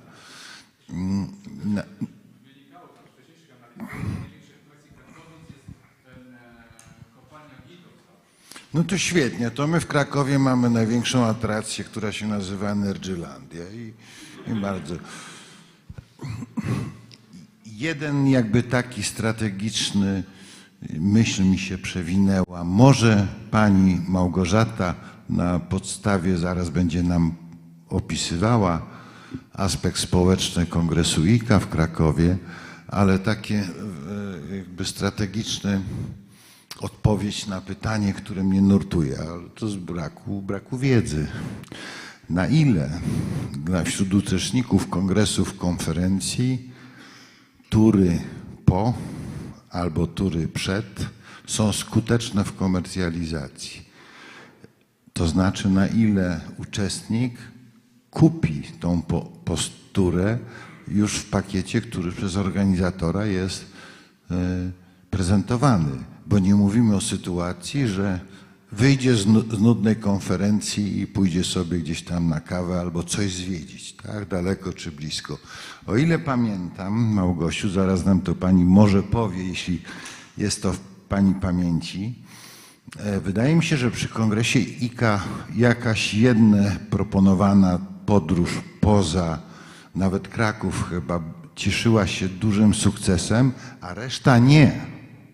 Nie pamiętam, czy tak było, może się kompletnie mylę. Coś mi się kołacze po głowie. No ale niezależnie od tego mojego dylematu, bardzo prosimy panią kierowniczkę Kraków Convention Bureau, Małgorzatę Przygórską-Skowron, aby pokazała nam jako praktyczny przykład projektu. Ponieważ są one bardzo jednak wysokie, prawda, żeby wywołać impact, taki długotrwały, wieloletni wydarzenia, no to rzeczywiście musi zajść, wydaje mi się, wiele warunków. Zacznę może od tego, skąd w ogóle pomysł na kongres IKI w Krakowie. IKA, nie wiem, czy wszyscy państwo wiecie, to jest takie stowarzyszenie specyficzne, bo to nie jest naukowe stowarzyszenie zrzeszające jakichś specjalistów naukowych, natomiast jest to stowarzyszenie branżowe, które skupia organizatorów konferencji, kongresów, czyli wszystkie firmy, które uczestniczą w tych łańcuchu dostaw z całego świata, jak również członków stowarzyszeń międzynarodowych, którzy organizują kongresy swoich stowarzyszeń. I oni po prostu w tym, będąc w tej organizacji, mogą też czerpać z wiedzy i z kontaktów pod kątem wyboru lokacji na swoje wydarzenie. Pomyśleliśmy sobie, w ogóle pomysł tutaj, matką pomysłu jest tutaj pani Anna, która w czasie pandemii no, pomyślała, że może jak, prawda, nic się nie dzieje w mieście, jesteśmy wszyscy w depresji, to żeby zająć się czymś pożytecznym, postarajmy się o kongres IKI. No i stwierdziliśmy, że w zasadzie jest to poprzeczka bardzo wysoko postawiona, ale pomyśleliśmy o naszym mieście, czy ono jest gotowe, bo IKA jest dość wymagającym stowarzyszeniem. Rzeczywiście tam muszą zajść, miasto musi spełnić pewne kryteria i być w bardzo dużym stopniu zgodne z wartościami stowarzyszenia, żeby móc być wybranym. Na szczęście Kraków, jeśli chodzi o turystykę biznesową, bardzo ją opiekuje i bardzo wspiera i jest ona jakby w naszym mieście postrzegana jako taki kierunek rozwoju strategiczny, jest ujęta w polityce turystyki zrównoważonej. I co jest dla mnie wielką też ulgą, nie wywołuje takich kontrowersji i konfliktów jak turystyka City Break. Nie ta służbowa być może, ale ta całkiem wypoczynkowa, no, która prowadzi do różnych, prawda, patologii, zachowań niekorzystnych i wywołuje konflikty. Turystyka w Krakowie, w mieście akademickim, wydaje się być naturalnym kierunkiem do wspierania, do rozwijania. I jest również wspierana przez miasto, być może nie tak hojnie. Radni z Katowic mogliby tutaj naszych radnych uświadomić, że pewne kwoty no, godzi się przyznawać na tę turystykę. Tutaj jest właśnie fragment z turystyki, znaczy z naszego dokumentu, który pokazuje, w jaki sposób myślimy o równoważeniu właśnie tych konfliktów wywoływanych przez turystykę. I to, co mi przyszło ostatnio do głowy, że trzeba o tym podziale interesariuszy myśleć też w sposób taki, że tak naprawdę przedsiębiorca jest mieszkańcem, mieszkaniec jest bardzo często turystą i żebyśmy też nie dzielili się, bo te konflikty u nas w mieście po prostu antagonizują grupy. Mieszkańcy mówią, że miasto jest dla mieszkańców, nie dla turystów, a jednocześnie przecież sami są turystami. Przedsiębiorcy są również mieszkańcami. Więc w tym myśleniu o tym, dla kogo ma być miasto i co wspierać, co rozwijać, musimy pamiętać o tym, że każdy z nas jest gdzieś pomiędzy tymi grupami. Turystyka biznesowa jest jedną z rekomendowanych gałęzi do wspierania przez miasto i tutaj mam taki slajd, który pokazuje, w jaki sposób przez lata pandemii nastąpił jednak pewien kryzys w tym obszarze. Z konferencji ponad 8 000, które nam się udawało zidentyfikować przed pandemią, po pandemii no powoli się odbudowujemy, ale z poziomu niespełna 2000, prawda? Więc wróciliśmy rzeczywiście do początków tego produktu turystycznego w Krakowie. Teraz, jeśli chodzi o temat dziedzictwa i legacji kongresów, to myśleliśmy o tym już wcześniej, przed kongresem IKA, ponieważ jako miasto, które wspiera kongresy, prawda, czasami przeznacza na nie pewne fundusze, spotykaliśmy się z zarzutem, że tak nie powinno być, bo kongres przecież ma pieniądze, kongres jest zamkniętym wydarzeniem, dlaczego my się w ogóle w to wtrącamy jako miasto. W związku z czym postanowiliśmy też pokazywać, że kongresy po pierwsze mają wartość dla miasta, a po drugie, że poza aspektem finansowym czy tym właśnie merytorycznym dla uczestników, kongres może mieć również wartość dla społeczności lokalnej.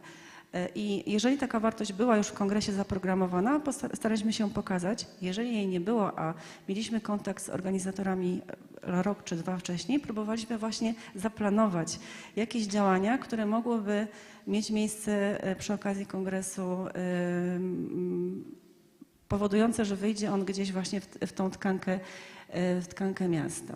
Okazało się to być zajęciem dość trudnym, bo wymyślenie specyficznej dla danego wydarzenia działalności niebanalnej, która rzeczywiście w jakiś sposób mogłaby to miasto przemienić, no jest trudne i nie przy każdym kongresie jest to, powiedzmy szczerze, możliwe. Natomiast no jest szereg działań takich może mniej ambitnych, ale o których zawsze można rozmawiać i przekonywać organizatorów, żeby je zaimplementowali.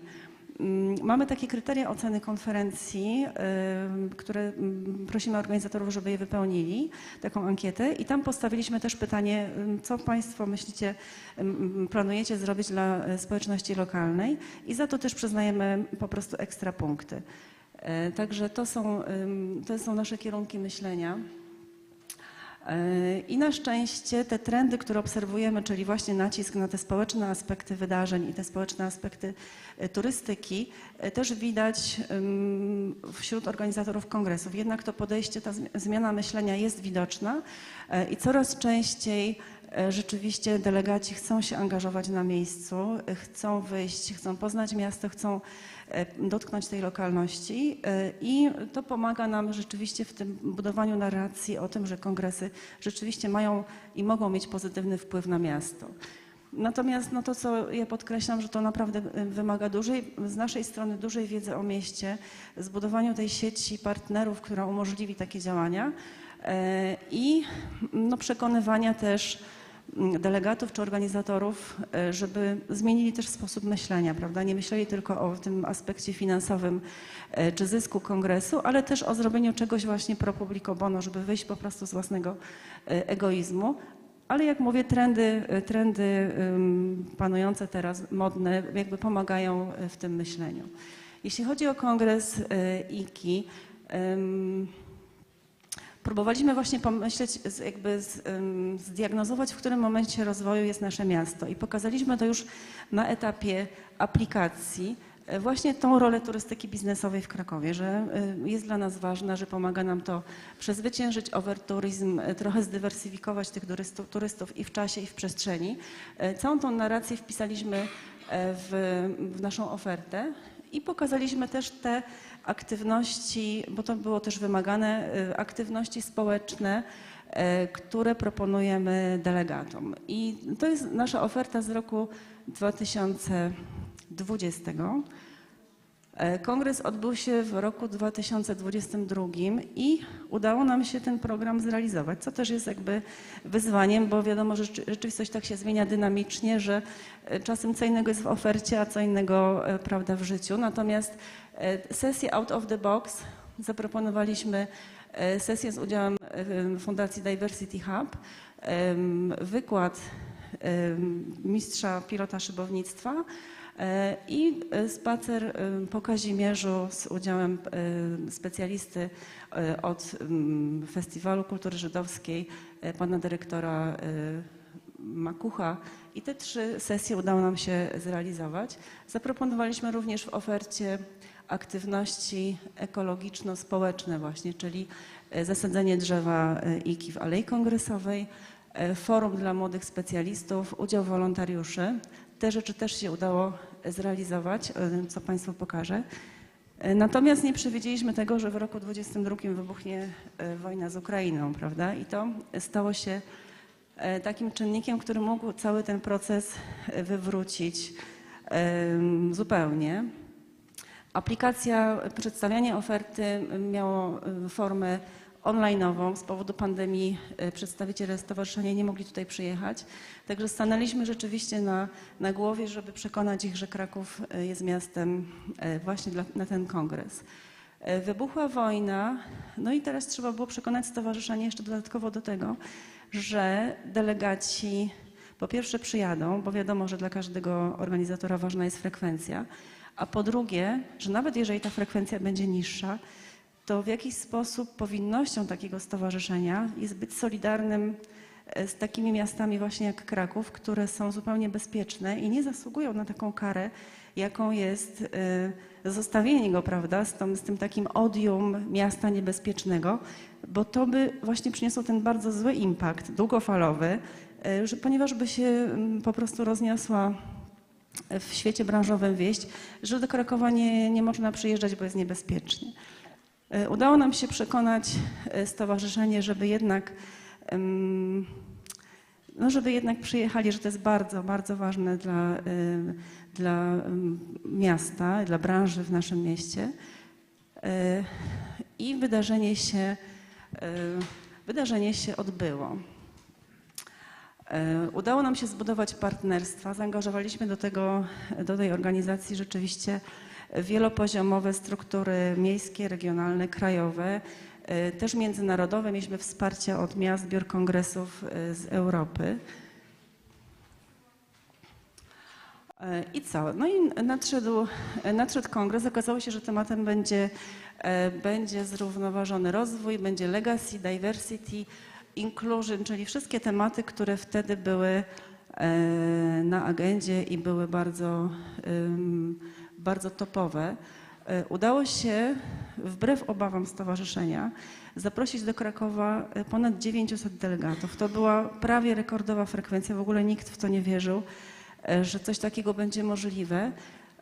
Ale rzeczywiście ta wojna i atmosfera takiej jakiejś powinności moralnej po prostu sprawiła, że to ryzyko przekształciło się w ogromną szansę i w efekcie bardzo jak gdyby Kraków zaplusował, przyciągając aż tylu delegatów.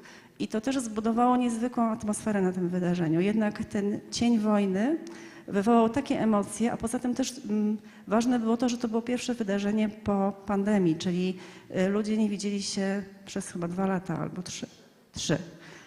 Także wyjątkowość tego wydarzenia polegała też na tym, że była niezwykła atmosfera i niezwykła taka radość z tego, że uczestnicy, delegaci mogą się spotkać na żywo. Zbudowaliśmy, wydaje mi się, super partnerstwa, można powiedzieć publiczno-prywatne, ponieważ organizatorem było miasto, Wykorzystaliśmy do tego naszą sieć z projektu Kraków Network, ściągając partnerów, którzy w jakiś sposób kontrybuowali w wydarzeniu. No i oczywiście miasto przeprowadziło przetargi na wyłonienie firm realizujących usługi. Udało nam się pokazać delegatom rozmaite miejsca w mieście, najważniejsze, takie topowe, Teatr Słowackiego, oczywiście Centrum Kongresowe, Starą Zajezdnię na Kazimierzu, sportową arenę prawie w drodze do Huty i 2 zupełnie niezwykłe muzea, Muzeum Lotnictwa, Muzeum Sztuki Japońskiej, w których lokowaliśmy wydarzenia. Były obecne na wydarzeniu władze miasta, był pan prezydent.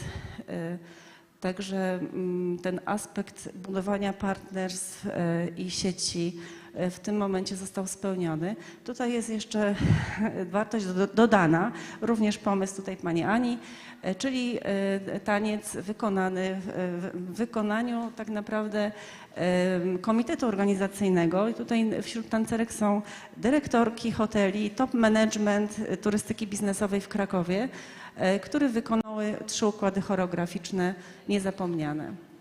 A teraz pokażę Państwu, jak wyglądały w praktyce te oferowane przez nas sesje out of the box i wydarzenia prospołeczne. Tutaj w Muzeum Lotnictwa miało miejsce wykład pana Sebastiana Kawy, który jest lekarzem, prawda? Natomiast hobbystycznie ginekologiem, natomiast hobbystycznie jest pilotem szybowca i mistrzem świata w ogóle w szybownictwie. Opowiadał o swojej pasji, opowiadał o ryzykach, o pokonywaniu wyzwań. I ta sesja w połączeniu właśnie z Muzeum Lotnictwa bardzo fajnie zagrała. Kolejna sesja była zorganizowana przez Fundację Diversity Hub i polegała na tym, że uczestnicy mogli zanurzyć się, mogli dotknąć trochę aspektów diversity, czyli z różnorodności i wykluczenia. Sesja ta miała miejsce w Muzeum Manga, też można było przejść na nogach do tego muzeum z Centrum Kongresowego. No i później właśnie ten aspekt wojny w Ukrainie. Delegaci bardzo przed kongresem nalegali na to, żebyśmy im zaproponowali jakieś aktywności dla społeczności ukraińskiej, ponieważ jeszcze właśnie walcząc ze stereotypami, musieliśmy im wytłumaczyć, że w Krakowie nie ma takiej sytuacji, że imigranci, uchodźcy, nie wiem, koczują na chodnikach, że jest ich pełno na ulicach i wymagają jakiejś natychmiastowej pomocy, że sytuacja jest zupełnie opanowana, że miasto jest bezpieczne, ulice są puste. No ale jakaś taka potrzeba rzeczywiście mocna pomagania społeczności ukraińskiej zmusiła nas do wymyślania, do szukania właśnie partnerów, którzy działają w tym obszarze. Udało nam się znaleźć zresztą firmy z branży turystycznej, które do dzisiaj zresztą, od samego początku wojny prowadzą magazyn z darami dla Ukrainy i te dary przewożą prosto na front. I grupa uczestników kongresu międzynarodowych segregowała te dary. Udało się posegregować 1,5 tony ubrań. To też jest ciekawe, ponieważ jednym z gospodarzy tego magazynu w ogóle był Szwajcar. Także generalnie przez to, że to też była firma turystyczna, nie było bariery językowej, nie było w ogóle żadnego problemu, żeby delegatom opowiedzieć, jak wyglądają realia na froncie, przybliżyć im trochę ten problem i obalić stereotypy, a przy okazji zrobić coś dobrego. Kolejną aktywnością było gotowanie zupy, którą oddaliśmy później dla potrzebujących, którzy w zasadzie już czekali w kolejce, żeby te zupy zapasteryzowane odebrać. W akcji brała udział restauracja na rynku głównym, znamienita Szara Gęś, która udostępniła swoje pomieszczenia i grupa uczestników, która wcześniej wybrała tę aktywność, rano stawiła się w restauracji, pokroiła warzywa, ugotowali, zapasteryzowali zupę i odwieźli do punktu zbiórki. 200 litrów zupy zostało zawiezione. Kolejną taką akcją wzruszającą to był punkt na kongresie, gdzie jeden z też członków IKA, prawda, uczestników, muzyk, zorganizował takie wydarzenie, które angażowało dzieci z tych obozów dla uchodźców, w ogóle dzieci po prostu z Ukrainy, które były uformowane w chór i wykonały niesamowity performance, występ. Dzieci wyszły na scenę, wszyscy delegaci IKI byli na widowni i dzieci właśnie pod przewodnictwem Briana wykonały, już nie pamiętam jaki utwór, ale generalnie wszyscy płakali.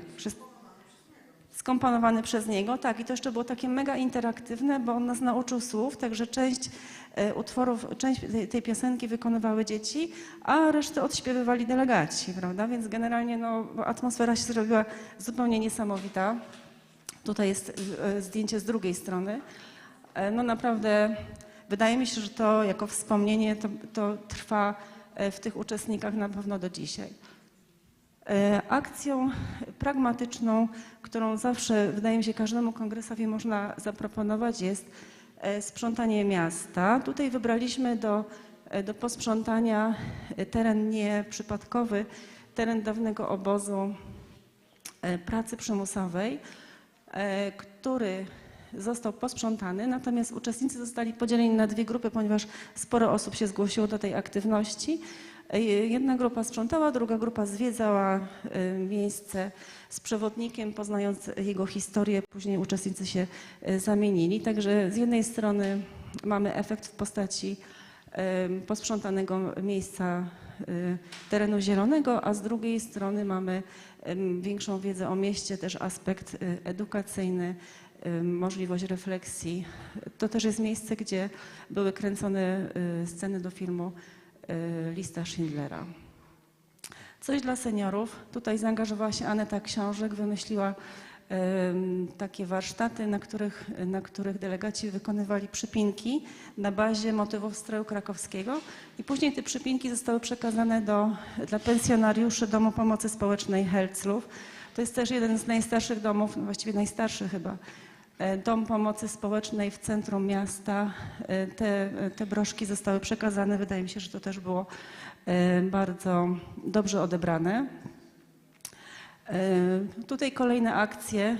Delegaci mieli wcześniej powiedziane, żeby przywieźć dla dzieci jakieś upominki, więc to, co zostało przywiezione, czy też zakupione tutaj w Krakowie, zebrano i przekazano na wsparcie bursy w Nowej Hucie, w której mieszkało 150 uczniów z Ukrainy. Także też to zaspokajało właśnie oczekiwania i potrzeby delegatów, no i potrzeby tutaj lokalnej społeczności. Kolejna akcja to były datki na Pach. Uczestnicy mieli wyznaczoną trasę biegu, treningu w zasadzie wzdłuż Wisły bulwarami i za wszystkie osoby, które ukończyły bieg, IKA wpłaciła pewną kwotę. Zebrało się to na 2,5 tysiąca euro wpłacone na konto Polskiej Akcji Humanitarnej. A tutaj jest chyba odpowiedź na pytanie pana Bartka. 300 delegatów skorzystało z wycieczek, posturów, także sporo. Dodatkowe 110 osób odwiedziło nasze muzea, ponieważ zaproponowaliśmy również wycieczki po Krakowie, wycieczki również do kopalni soli w Iliczce i do Auschwitz-Birkenau. Także próbowaliśmy rozszerzyć ten program city breakowy właśnie jak najbardziej. Coś dla edukacji, spotkania ze studentami. Wśród delegatów są oczywiście też wykładowcy, nauczyciele, specjaliści. Wygłosili oni wykłady dla studentów. To jest jedna rzecz. I druga rzecz będzie za chwilkę, albo może do niej przejdę tutaj. Było forum dla młodych profesjonalistów, z 20 uczestników z różnych krajów, młodych, czyli tam do 30 chyba, z Polski, Austrii, Islandii, Szwecji, Francji, Ukrainy. Udało się ich zaprosić. Tutaj był zaangażowany w to Krzysztof Celuch, przeprowadził sesję, więc też był kolejny aspekt edukacyjny. I jeśli chodzi tutaj jeszcze oczywiście sadzenie drzewa w Alei Kongresowej, drzewo stoi. tabliczka pamiątkowa, więc jakiś aspekt materialny jest, pamiątka i zaangażowanie wolontariuszy. Udało się zaangażować młode osoby i też nie wiem jak jest dzisiaj, ale na ten czas jedna z wolontariuszek otrzymała propozycję pracy, ponieważ rzeczywiście wykazała duże zdolności organizacyjne, także i takie dziedzictwo również jest możliwe. I kolejny, chyba już ostatni aspekt, to była zrobiona przez nasze biuro wystawa dotycząca w ogóle historii turystyki biznesowej w Krakowie. Postanowiliśmy też pokazać mieszkańcom, którzy przechodzą przez Plac Szczepański, to jest taki plac obok rynku głównego, czym jest turystyka biznesowa.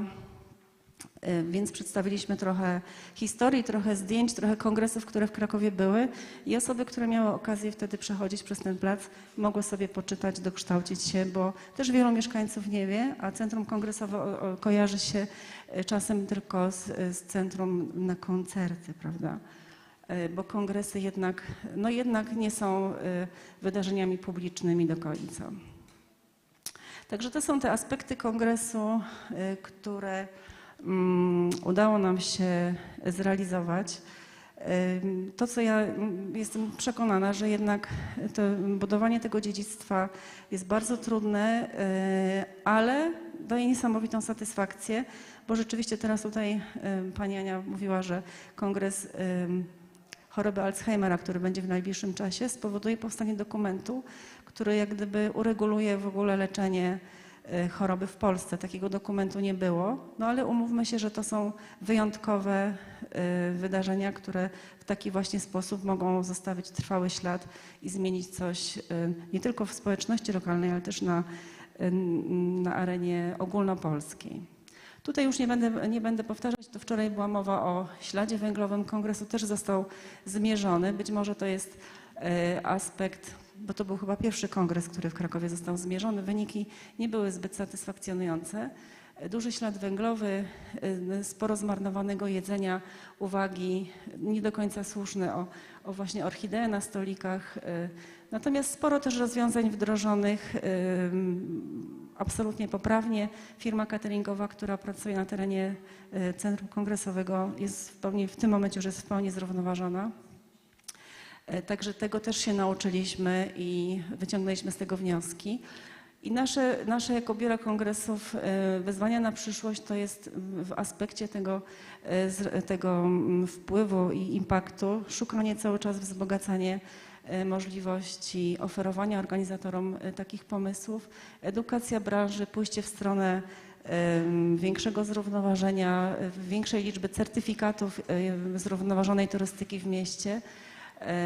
Także te plany, które wypisywałam w zeszłym roku, chyba są cały czas aktualne. Także dziękuję bardzo.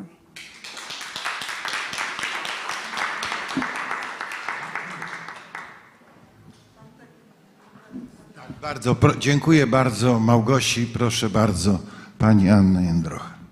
Ja przepraszam, bo ja zawsze się wciskam w przerwę, albo kawową, albo obiadową, ale chciałabym dodać jedno uzupełnienie do tej prezentacji Małgosi, ponieważ ja dość aktywnie pracowałam przy tym kongresie i w pewnym momencie dostałam, nawiązując do Briana Allana, dostałam polecenie z Amsterdamu, żeby wypłacić mu 20 000 złotych. On był w programie, miał prezentację tam. Euro, nie? 12 000 euro, tak, 12 000 euro. I mówię, no kurczę, wszyscy prelegenci występują za darmo, nie mamy żadnego honorarium i ja gościowi mam wypłacić 12 000. Oczywiście z ich budżetu, ale cisną tu o budżet, o obniżenie kosztów i tak dalej i nagle gościowi dają 12 000. Więc chodziłam po Krakowie, byłam zbulwersowana, że dlaczego ja mam gościowi zapłacić tyle kasy. Miał w ostatnim dniu wystąpienie, zaczął nas uczyć piosenki. No więc jeszcze byłam bardziej podkręcona, że coś nie halo. Jakby nie postarałam się o to, żeby jakby dogłębnie sprawdzić, kto to jest i co on robi. I potem wszystkich przepraszałam i miałam łzy w oczach, jak śpiewaliśmy tą piosenkę z tymi dziećmi, ponieważ Brian Allan mieszka w Polsce. I to nie my go znaleźliśmy, tylko znaleźli go Holendrzy.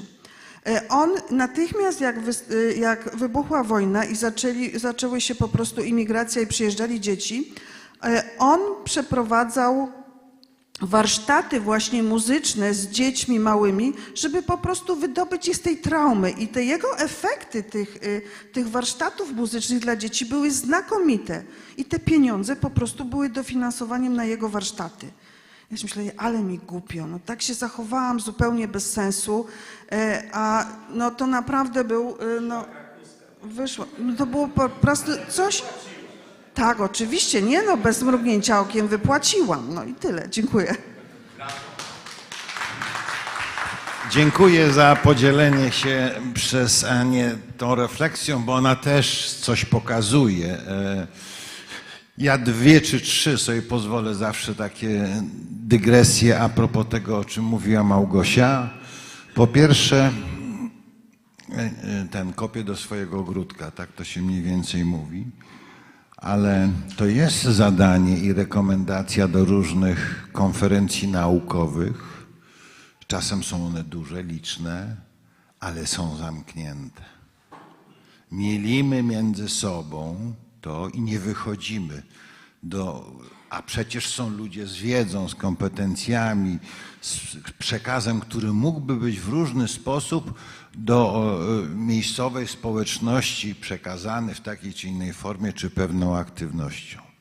I druga o tych doświadczeniach, o tych łzach, o dzieciach, o muzyce.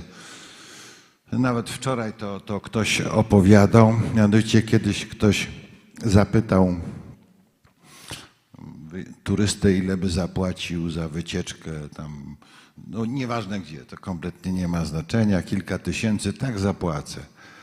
A ile by pan zapłacił za tą wycieczkę, gdyby po powrocie pozbawiono pana wspomnień o tej wycieczce i doświadczeń? Przeżył pan, był, hulał, bawił się, pływał, obojętnie. Po powrocie zapomina pan, mam białą plamę. I odpowiedzi były proste. Nic bym nie zapłacił. Nie chciałbym pojechać na taką wycieczkę, tak? To oznacza tak, że coś, co się przejawiało wczoraj, przedwczoraj, a więc konieczności budowy trwałych doświadczeń. Podnosi Małgosia ręce, tak? Bardzo. Słucham? Tak, oczywiście. Bo jeszcze a propos tego zamknięcia, to tak nie na temat trochę, ale to mnie na przykład trochę otworzyło oczy. Słuchaj, dobra i wywożą do siebie, więc on po pierwsze tłumaczą wyniki badań naukowych na lokalne języki, tak żeby ta wiedza była dostępna. Po drugie, pomagają lokalnym społecznościom, czyli na przykład odradzają jakieś tradycje lokalne. Namówili panie, żeby zaczęły wyplatać z powrotem, załóżmy, koszyki czy tam ichniejsze rzeczy i oni to później przewożą do stolicy po to, żeby turyści mogli to kupować. Pomogli innej pani wyremontować jej dom, który ona teraz może wynajmować dla turystów. I trzecia rzecz, którą zrobili, to właśnie teraz mi uciekła. Tak, że szkolą przewodników lokalnych, ucząc ich wiedzy o tym stanowisku archeologicznym, po to, żeby to ci przewodnicy później mogli oprowadzać turystów i ci przewodnicy lokalni zarabiali te pieniądze. Także generalnie po prostu to jest kwestia zmiany w głowie i to tak naprawdę każda dziedzina, każda branża może być zaangażowana i może zamiast właśnie czerpać, znaczy tylko brać, to też może coś dawać i coś zostawiać. To a propos tego potencjału, który przyjeżdża do miast naukowego, nie? Tych mądrych ludzi. Tak, bardzo dziękuję za te refleksje. Jeszcze jedno, tak będę was przeciągał do przerwy, chociaż ta przerwa już trwa kawowa, ale nie chciałbym, żeby mi to uciekło. Wczoraj też się to pojawiało, można tak w pewien sposób podsumować, że my dotychczas w wielu przypadkach patrzymy na produkt turystyki, czy tej leżerowej, czy biznesowej, jako mury, wydarzenie, opowieść historyczną od XI wieku, kto z kim, który król spał, gdzie i tak dalej. Ale dzisiaj, nie dalej niż dzisiaj na Facebooku zobaczyłem zaproszenie, ofertę na pikniki w polu lawendowym. I jest takie zdjęcie lawendy, są takie, nazwijmy to, grzędy i tam ustawione stoliki, tak, nakryte, pewnie jakieś tam kawa, ciastka, coś. To jest dla mnie absolutnie nowy sposób myślenia o produkcie turystycznym i z chęcią bym na takie pole lawendowe pojechał i taki produkt kupił. Dobrze, jeszcze może jedna odpowiedź. Pan profesor Alezia chciał? Uwaga, my mamy dyskusję. Mamy dyskusję. Proszę Państwa, kawa jest dla wszystkich, nawet dla tych, którzy się spóźnili. Mamy przerwę do 11:35. 35. Zapraszam ponownie.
są takie bariery, ale oczywiście, że na pewno siły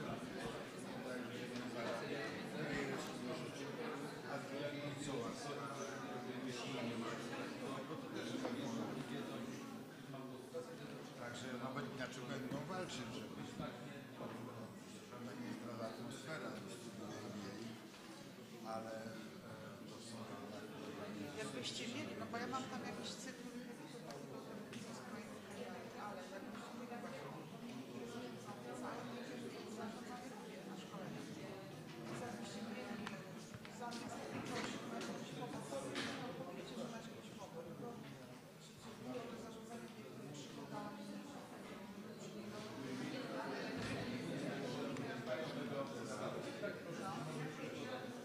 Wyobraź sobie na poprzedniej edycji, już nie pamiętam, to 4 osoby sobie dokupiły i Malinowska.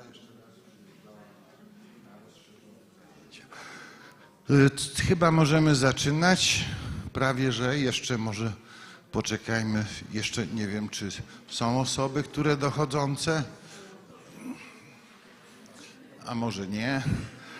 Proszę Państwa, przed dyskusją mamy, myślę, że ważny bardzo panel dyskusyjny, który trochę pewnie podsumuje, który troszkę rozwinie podejmowane przez nas tutaj wątki, perspektywy rozwoju sektora MAIS w kontekście wyzwań społeczno-gospodarczych, prowadzony przez redaktora naczelnego Think MAIS, pana Michała Kalarusa, a w którym wezmą udział 3 osoby.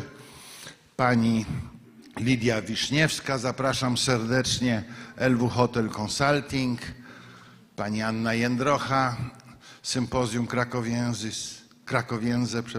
i pani doktor Natalia Latuszek, Uniwersytet Ekonomiczny w Poznaniu. Bardzo proszę. Dziękuję bardzo i dziękuję za wytrwałość, bo z niemałą przyjemnością, ale przypadło mi w udziale moderowanie ostatniej dyskusji, która ma ten przywilej, że można pewne rzeczy fajnie podsumować i merytorycznie wzbogacić konferencję, natomiast często ma minus frekwencyjny, a tymczasem frekwencja jest całkiem niezła, także bardzo za to dziękuję. Dziękuję również Wam za obecność. Jak sama nazwa wskazuje, zresztą temat tego panelu, przyszłość sektora MAIS wobec wyzwań społeczno-gospodarczych, stanowi on pewnego rodzaju podsumowanie, ale chcielibyśmy, gdyby mało wątków się pojawiło, jeszcze kilka dodatkowych wprowadzić i troszkę nowego spojrzenia praktycznego na omawiane już rzeczy. To wszystko wyjdzie w trakcie dyskusji, natomiast jeżeli chodzi o te wyzwania zarówno społeczne, jak i gospodarcze, no tych w ostatnim czasie nie brakowało. Zaczynając od pandemii, przez wojnę w Ukrainie, kryzys gospodarczy, powszechną drożyznę, inflację, problemy kadrowe. Nawet jeszcze przecież mniej więcej 2 lata temu zastanawialiśmy się, byłem na kilku konferencjach, gdzie specjalne panele były poświęcone tylko temu, czy nie zabraknie nam energii, czy nie grozi nam blackout. Część z tych wyzwań udało nam się przezwyciężyć, z częścią zostaliśmy, natomiast na pewno zmieniły one kształt naszej branży, ale żeby nie przedstawiać tylko wszystkiego w ciemnych barwach, chociaż wczoraj w pytaniach i dyskusji na zakończenie dnia konferencyjnego pojawiła się prośba, żeby coś było więcej o kryzysach, ale te kryzysy na pewno siłą rzeczy, a przynajmniej ich wpływ na stan branży pojawią się w dyskusji. Natomiast oprócz tego mamy pewne szanse, mamy pewne trendy. Mam oczywiście na myśli nowe technologie, czyli zarówno omawiane wczoraj AI, sztuczną inteligencję, która teraz świeci triumfy i praktycznie wszyscy o niej mówią, ale nie zapominajmy, że to są trendy, które były popularne już wcześniej. Pandemia je wzmocniła technologicznie, spotkania wirtualne, później, które przeszły w spotkania hybrydowe, różnego rodzaju aplikacje, narzędzia, platformy. Drugi ważny trend to CSR, społeczna odpowiedzialność biznesu, który poprzez legacy przechodzi teraz w ESG. O różnicach tutaj już też było powiedziane, ale dla uproszczenia mniej więcej chodzi o ten cały aspekt społecznej odpowiedzialności biznesu. Oprócz tego kreowanie nowych doświadczeń, nacisk na lokalność, między innymi design thinking. Także tych tematów jest bardzo sporo. My się postaramy oczywiście ich dotknąć trochę i pewnie nie wszystkich, ale skupić się na tym, jak zarówno te pozytywne rzeczy, jak i niestety negatywne wpływają na naszą branżę. I właśnie, żeby już nie przedłużać, pierwsze pytanie, takie otwierające.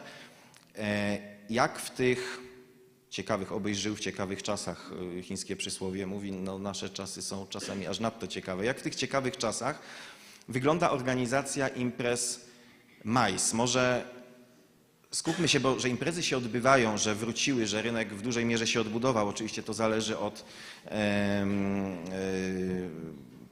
wycinka branży z tego całego skrótu majsowego, natomiast imprezy są organizowane, ale jakie one są w porównaniu do tych, które były kiedyś? Chodzi mi zarówno o ich kształt, spektakularność, no i tutaj dochodzimy do tego, co najbardziej jest lotne i pewnie wszystkich najbardziej interesuje, mianowicie budżety. Znaczy po pierwsze budżety po stronie zleceniodawców i jak one przekładają się na rosnące koszty praktycznie wszystkiego, czyli jak te imprezy od strony kosztowej, organizacyjnej czy szeroko rozumianej spektakularności wyglądają teraz. No to ja jako praktyk pewnie się do tego odniosę na początku. No, niektóre wydarzenia rzeczywiście wróciły już do jakby swoich rozmiarów pod względem ilościowym i pewnie finansowym. I pewnie nie będę odkrywcza w tym, że są to w większości imprezy zlecane przez jednostki publiczne w drodze przetargów i tutaj te pieniądze były i rzeczywiście te wydarzenia są całkiem z rozmachem robione. Natomiast pozostałe wydarzenia, no ja jakby mam doświadczenie w kongresach i to no, w większości w kongresach stowarzyszeniowych, a nie korporacyjnych. Więc po pierwsze jakby nasze budżety zależą od liczby uczestników, a liczba uczestników zależy od szeregu czynników finansowych, czasowych i tu się, no i jakby też no, merytorycznych kongresów. Więc po pierwsze, że musimy więcej zainwestować w jakość programu, żeby tych uczestników było więcej. Musimy wprowadzić formę hybrydową, żeby pozyskać dodatkowe środki od tych osób, które nie mają czasu albo nie mogą przyjechać fizycznie.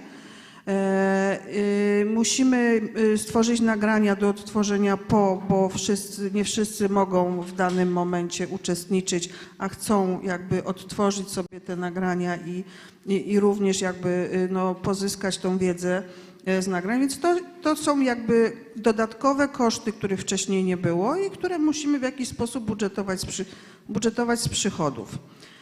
Jeżeli chodzi o uczestników, to ci uczestnicy się bardzo późno rejestrują i jest ogromnym ryzykiem, i tu jakby kwestia wchodzi zarządzania ryzykiem, na ile sobie możemy pozwolić po stronie kosztowej, na ile mamy gwarancję, że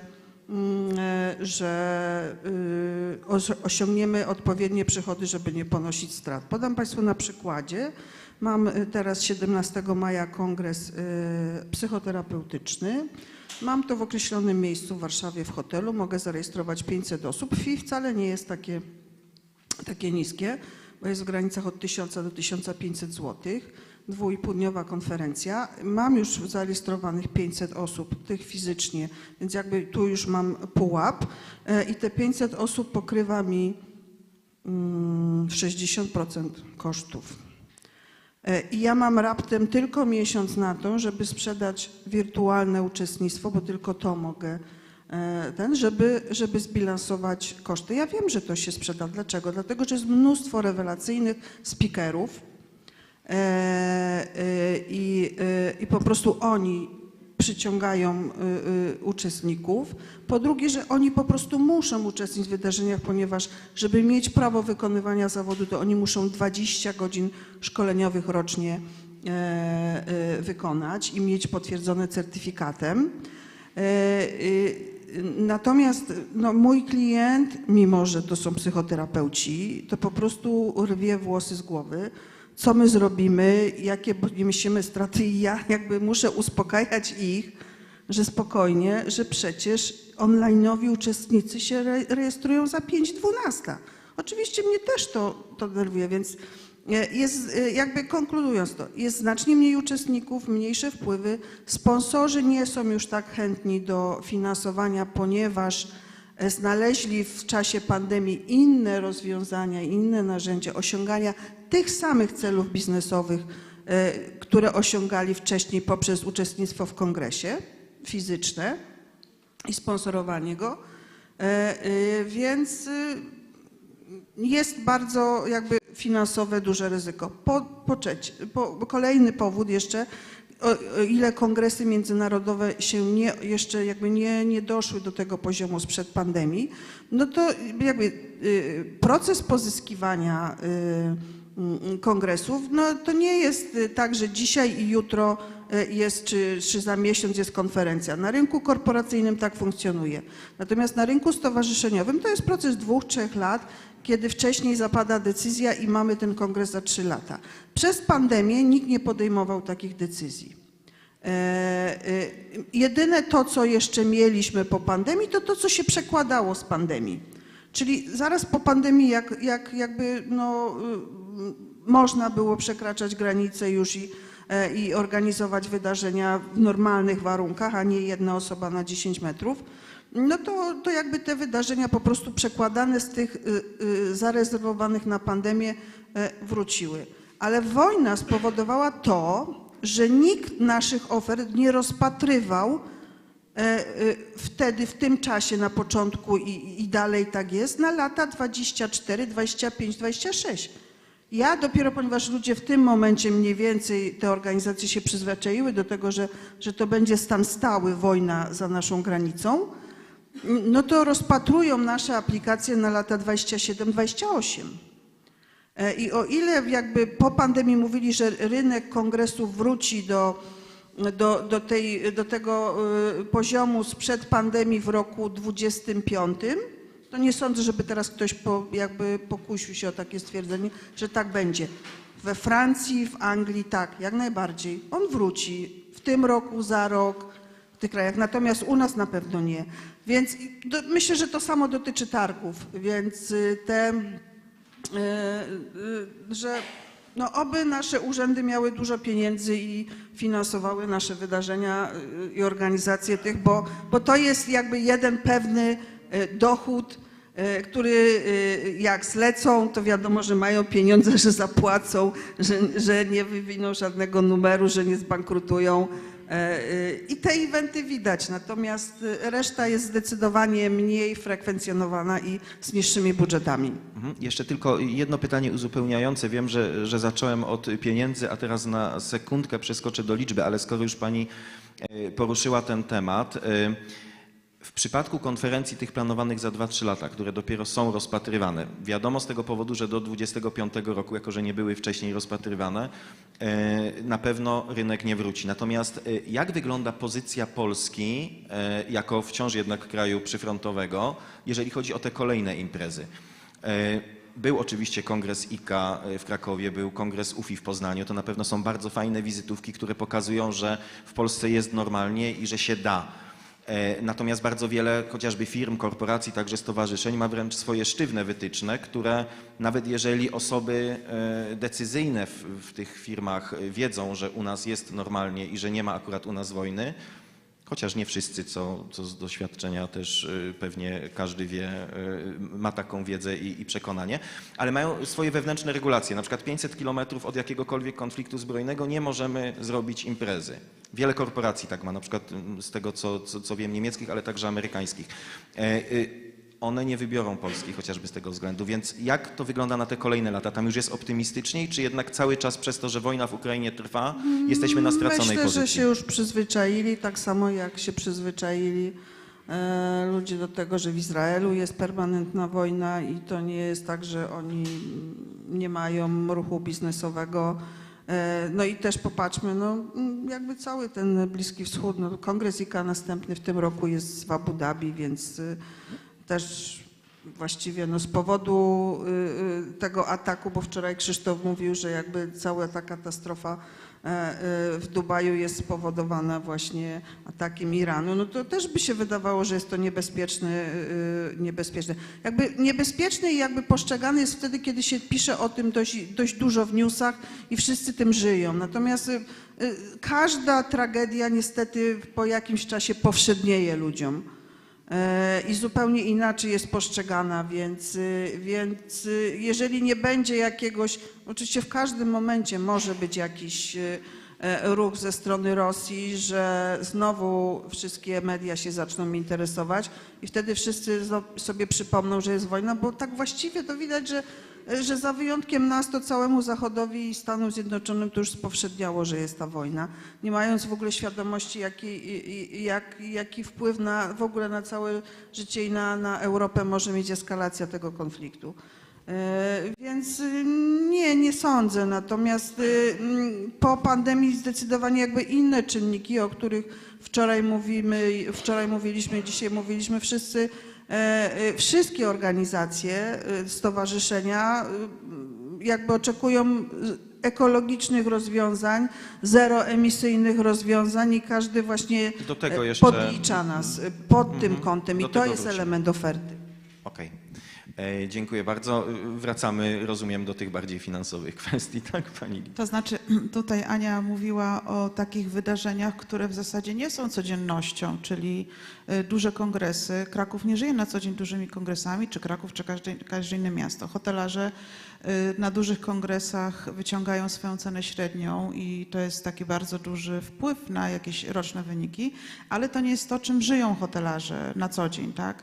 Na co dzień hotelarze jednak żyją inną segmentacją troszeczkę i ta segmentacja też się bardzo różni, więc tak bardzo trudno jest, myślę, generalizować tutaj, że sektor jako sektor, bo mamy taki efekt jak tutaj Ania, że jest coś planowane na kilka lat do przodu, a tak w zasadzie te miasta żyją bardzo bieżącymi konferencjami korporacyjnymi, takimi albo innymi. No i tak przyjechałam tutaj, siedzę sobie, dwie koleżanki moje były współpracowniczki, Wiktoria z Fabrycznej 13 z Krakowa i Asia z Radissona, czyli też moja była współpracowniczka. No i tak zaczynam się dopytywać troszeczkę, jak to wygląda. No i opowiada Wiktoria, Fabryczna 13, nowy obiekt w zasadzie.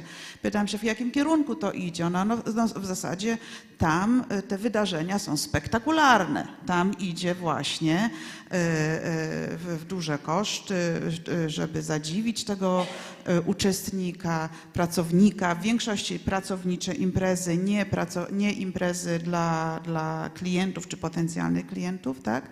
I ona opowiada o tym. Siedzi Radisson, tak, Asia siedzi i opowiada, no ale my znowuż mamy tutaj w zasadzie, gdzie się nie pójdzie do jakiej korporacji, to jest budżet, budżet, budżet. Także w ramach tej potężnej branży jest tak bardzo rozdrobniony ten segment jest, że myślę, że właśnie to trzeba by było się przyjrzeć dokładnie każdemu, tak jak hotele jednogwiazdkowe, czterogwiazdkowe, pięciogwiazdkowe, różny klient i różne zachowania tych klientów, tak, taka segmentacja.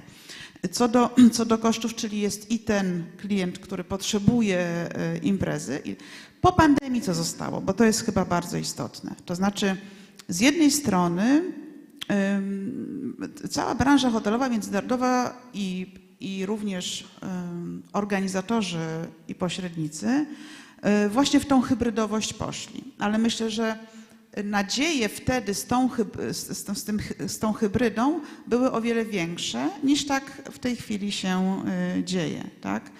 Bardzo dużo też jest tej potrzeby, żeby te materiały były dostępne. Czyli jak już są te materiały, ktoś ma tego dostęp, to żeby w każdym momencie mógł sobie coś zrobić. Ale ta hybryda chyba, czyli te nadzieje wtedy i bardzo dużo poszło w sprzęt pieniążków, bo wtedy wszyscy na hura kupowali kamery, mikrofony i cały sprzęt do online'u. To nie tak do końca jest. Jednak te spotkania face to face, te spotkania personalne i ta relacyjność, ona została, ona wraca. To jest jedno takie popandemiczne, co wtedy z tych wszystkich strategii, analiz i prób określenia przyszłości pozostało. Jeżeli chodzi natomiast o czas rezerwacji, w dalszym ciągu mamy bardzo dużą czkawkę w branży, tak? Ponieważ rezerwacje przychodzą bardzo późno. I jak już cała branża, to już jak o hotelarstwie mówię, bo w zasadzie to jest moja branża. I jak cała branża liczyła na to, że może sobie zaplanować kiedyś, jeszcze przed pandemią, rok do przodu zaplanowany, wysprzedane, maksymalizujemy cenę, wiemy już, gdzie trzeba sprzedać, gdzie nie trzeba sprzedać, trzeba to wszystko zostawić, a samo się sprzeda.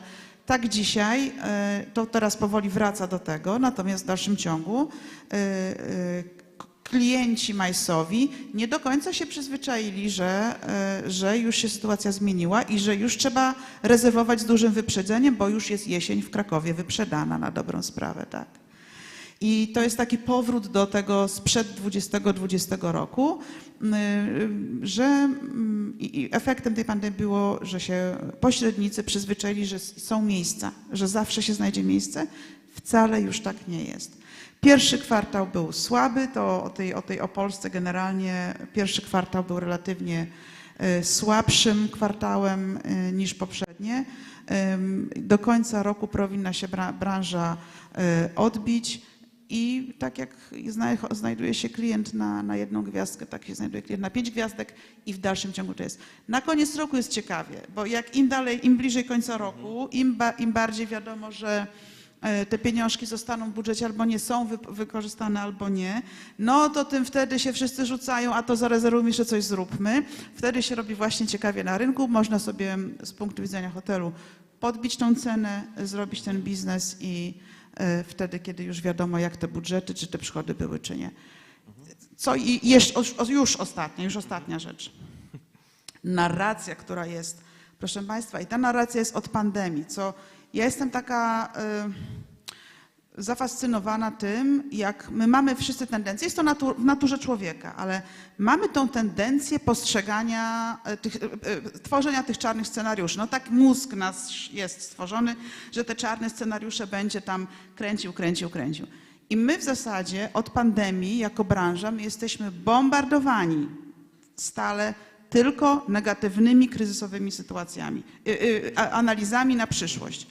Bo najpierw pandemia, bo potem gaz, bo potem prąd, tak? Wojna, ekonomia, Chiny, Rosja.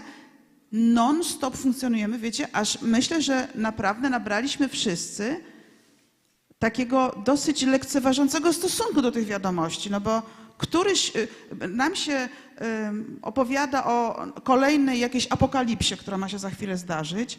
Te apokalipsy się regionalnie w różnych miejscach i zdarzają, tak? Że już jesteśmy zmęczeni pompowaniem w nas tego cały czas strachu i tworzeniem tych 5. scenariusza, że jeżeli przyjdzie sytuacja kryzysowa, ja muszę mieć scenariusz kryzysowy, jak tam mam zejść z kosztów 10, 15, 20% natychmiast i których ludzi mam zwolnić natychmiast i co ja mogę zrobić, bo to tak działa, że my jesteśmy tacy w korporacjach wyszkoleni w zakresie tych scenariuszy, co jeżeli.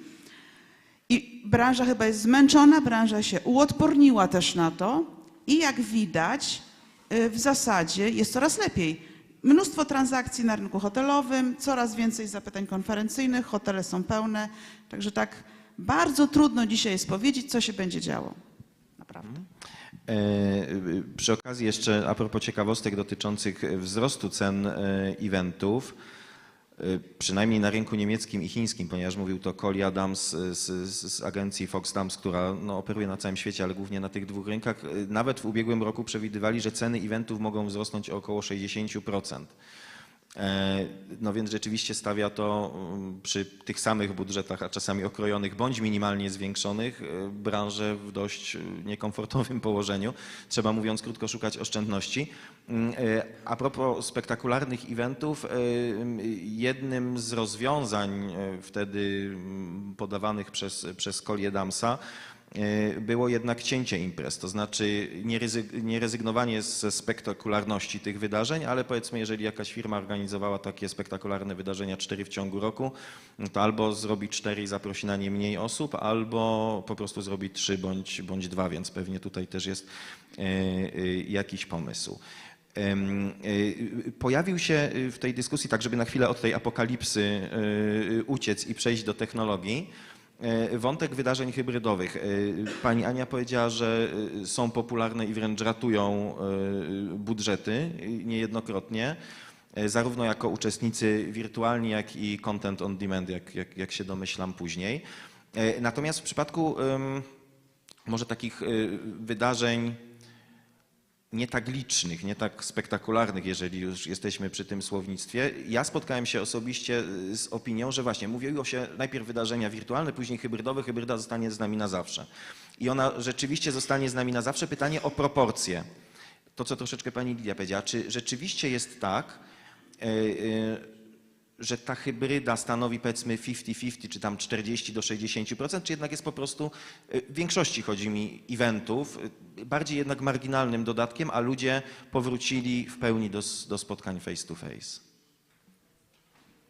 To jeżeli jakby z punktu widzenia tych mniejszych wydarzeń, bo znowuż wydarzenia, które robi Czy wręcz wydarzeń Ania, eventowych, czy może nie takie konferencji. duże, to są też wydarzenia naukowe, inny cel troszeczkę to jest, tak? Wydarzenia, które się odbywają najpopularniejsze w hotelach, często mają wymiar po prostu biznesowo-integracyjny i to jest już zupełnie inaczej. Wtedy oczywiście, że biznes i integracja najlepiej się robi face to face i buduje te relacje. Natomiast to dlatego tak może jest. W hotelarstwie bardzo mało tak naprawdę jest tej potrzeby hybrydowości. To ja też właśnie, ja oczywiście potwierdzam to, że korporacje mają budżety i rzeczywiście last minute rezerwują i organizują przede wszystkim właśnie dla pracowników po to, żeby ich ściągnąć z pracy zdalnej. No, jakby innowacje się jednak tworzą w zespołach face to face, a nie na spotkaniach online'owych. Natomiast jeżeli chodzi o środowisko naukowe, no to oczywiście ono u nas zostało opanowane nie tylko u nas, ale chyba na całym świecie przez Teamsy. I jeżeli wszyscy już nauczyli się, jak obsługiwać Teamsy i ich uczestnictwo w kongresie wiązało się tylko z tym, że po prostu musi zrobić prezentację, żeby dostać punkty naukowe, no to on bardzo chętnie tą prezentację zrobi na Teamsach, zaliczy, jakby cel osiągnie, bo wziął udział w konferencji, wygłosił swoją prezentację, dostał punkty. No i tyle, więc jakby tutaj na pewno, znaczy my się cieszyliśmy, że jeżeli będzie hybryda, to na przykład będziemy mieć super speakera z Australii, na którego nas nie stać, bo po prostu no, koszty jego sprowadzenia na 3-4 dni, no bo przecież nikt z Australii nie przyleci na godzinę, 2. No to są bardzo duże koszty, a tak to on poświęci pół godziny, dostosujemy tylko czas tak, żeby nie miał prezentacji w środku nocy. Ale akurat ludzi, którzy są stacjonarnie, to wcale to nie interesuje, że on jest online i coś tam do nich mówi. Więc jakby zostaną to, ponieważ jakby uczestnicy się oswoili z narzędziami, cele osiągają, jeżeli mają wygłosić prezentację. I tyle. I jakby tu jest w przypadku tych naukowych konferencji, myślę, mniejsza potrzeba integracji.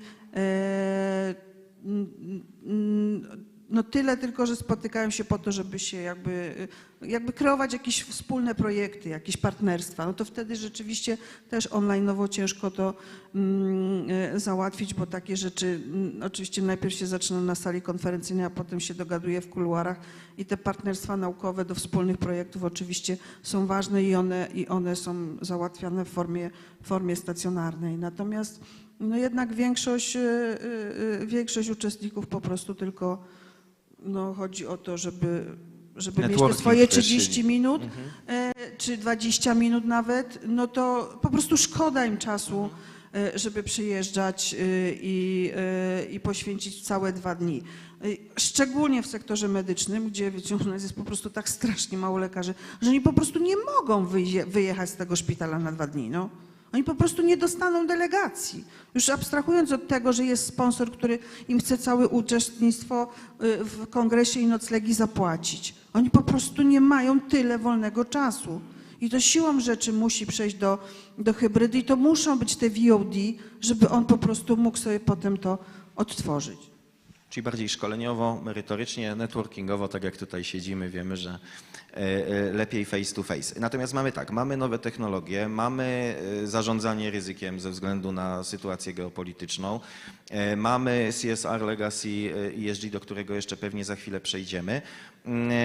W związku z tym pojawiają się nowe kompetencje, tak tutaj teraz patrzę na panią Natalię, z racji profesji. Nowe kompetencje, które powinni wykształcić sobie event managerowie. Do tego dochodzą zresztą problemy kadrowe po pandemii w ogóle w całym środowisku, już nawet nie mówiąc o nowych kompetencjach, tylko brakuje ludzi do pracy jakiegoś praktycznego ich przygotowania. Jak w związku z tym mamy sobie radzić z tym wyzwaniem tutaj? Od czego najpierw zacząć taką pracę, nie wiem, u podstaw dotyczącą kształcenia tych nowych kadr event managerskich? To jeśli tylko jeszcze mogę ad vocem tutaj tego tematu też konferencji naukowych, więc faktycznie ta forma hybrydowa wydaje mi się, że z perspektywy pracownika naukowego czy naukowo-dydaktycznego jest z jednej strony bardzo pociągająca, bo tak jak pani Anna powiedziała, tak, mam pół godziny wcześniej przygotowuję, jestem w stanie tutaj sobie to zagospodarować zupełnie inaczej czasowo, albo wysłuchać autorytetu, który podziwiam, tak, czy który mógłby wnieść nową jakość do swoich badań i nie muszę specjalnie jechać na drugi koniec świata, tylko też organizuję sobie godzinę, w której mogę spokojnie tego wystąpienia wysłuchać. Ale to się kończy w momencie, kiedy celem są rzeczywiście czy to punkty, tak, czy realizacja prostego celu. Problem, jeżeli liczymy na dyskusję, tak, czyli chcemy skonfrontować swoje badania z opiniami innych naukowców z danego środowiska, czy z perspektywą praktyków i z tymi interakcjami społecznymi, które myślę, że w środowisku naukowym też są bardzo ważne.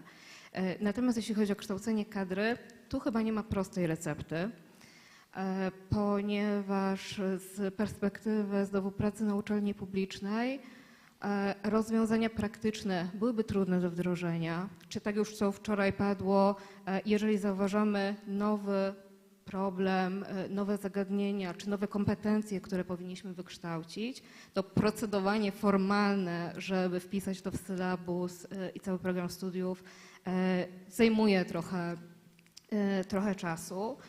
Więc wydaje mi się, że rozwiązaniem, które gdzieś można pojawić, to z jednej strony cały czas tworzenie pewnej bazy, która stanowi punkt wyjścia dla tych przyszłych event managerów, uzupełnianie, otworzenie tych nowych kompetencji, tworzenie współpracy, elastyczność, ta, którą ci młodzi ludzie są w stanie w sobie wykształcić, co jest też trudne, ponieważ pracujemy z nowym pokoleniem i musimy też znaleźć odpowiednie środki, narzędzia, żeby tę wiedzę w taki efektywny sposób im przekazać.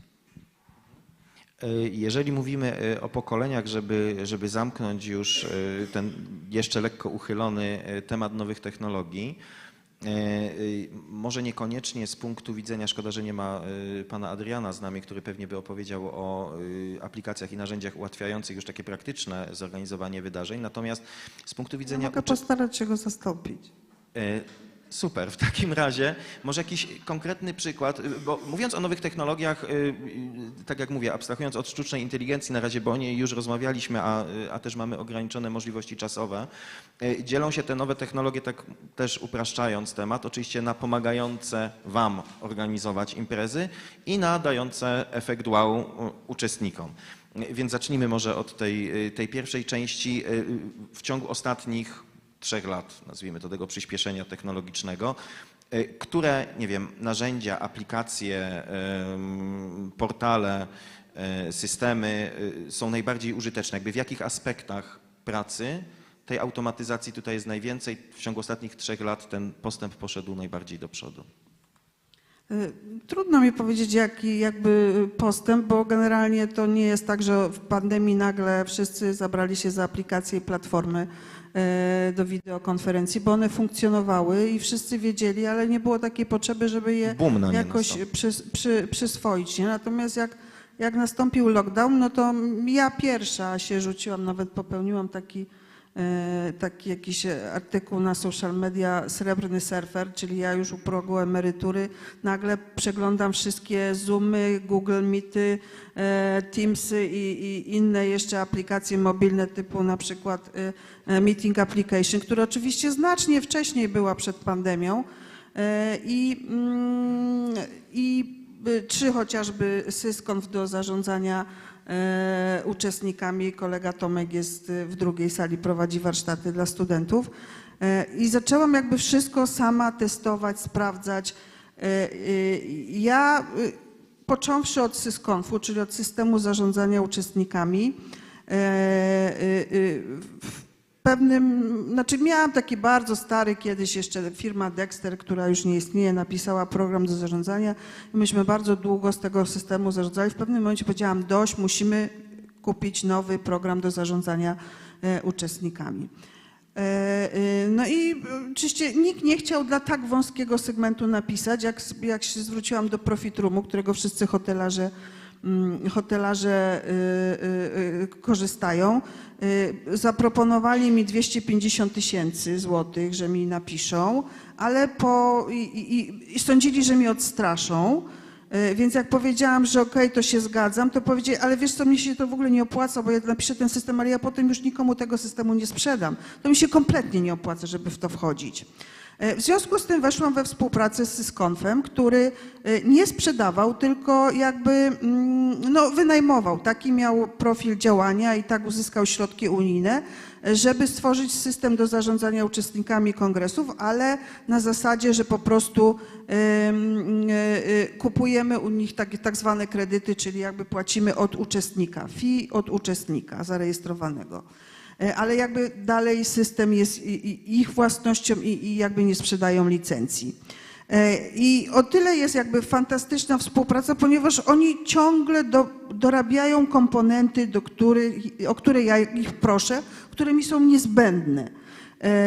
I oczywiście oni to dorabiają, ponieważ jakby wszyscy inni też z tych dobrodziejstw korzystają. To samo było z Meeting Application. Też stworzyli aplikację, ale ona się ciągle rozbudowała, potem się cały komponent do streamingu rozbudowała i też dalej pracujemy na zasadzie współpracy.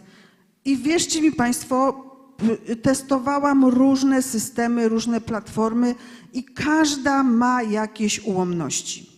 Nie ma takiej, żeby była jedna i ogarnęła wszystko i żebym ja była zadowolona. I teraz tak, u tego robię to, u tego to i jeszcze zasadniczy problem jest w tym, że nie da się tego zintegrować. Walczę na przykład z SysConfem, żeby jakby automatyczny był zaciąganie danych do aplikacji. I mówię, no już Tomek, no albo biorę to, albo to i teraz jeden z was z rynku wypadnie, bo przestanę pracować, bo mnie się nie chce wyciągać Excela z SysConfa po to, żeby zaimportować do aplikacji.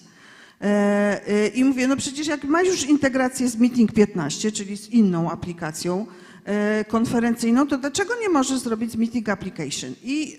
No i tak przepychamy i ciągle ja nie mam tego jednego systemu, który by ogarniał i automatyzował wszystkie moje procesy.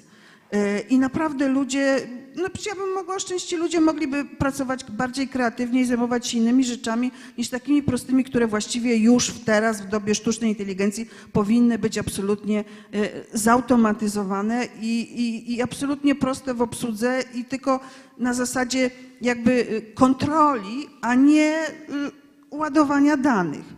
I teraz jest też tak, że na tym rynku te aplikacje się sprzedają, łączą się, te platformy.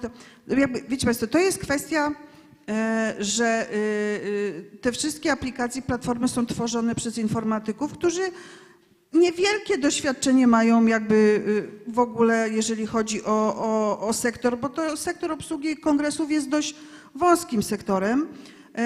I nie jest tak powszechnym, żeby byli informatycy, którzy się w tym specjalizują.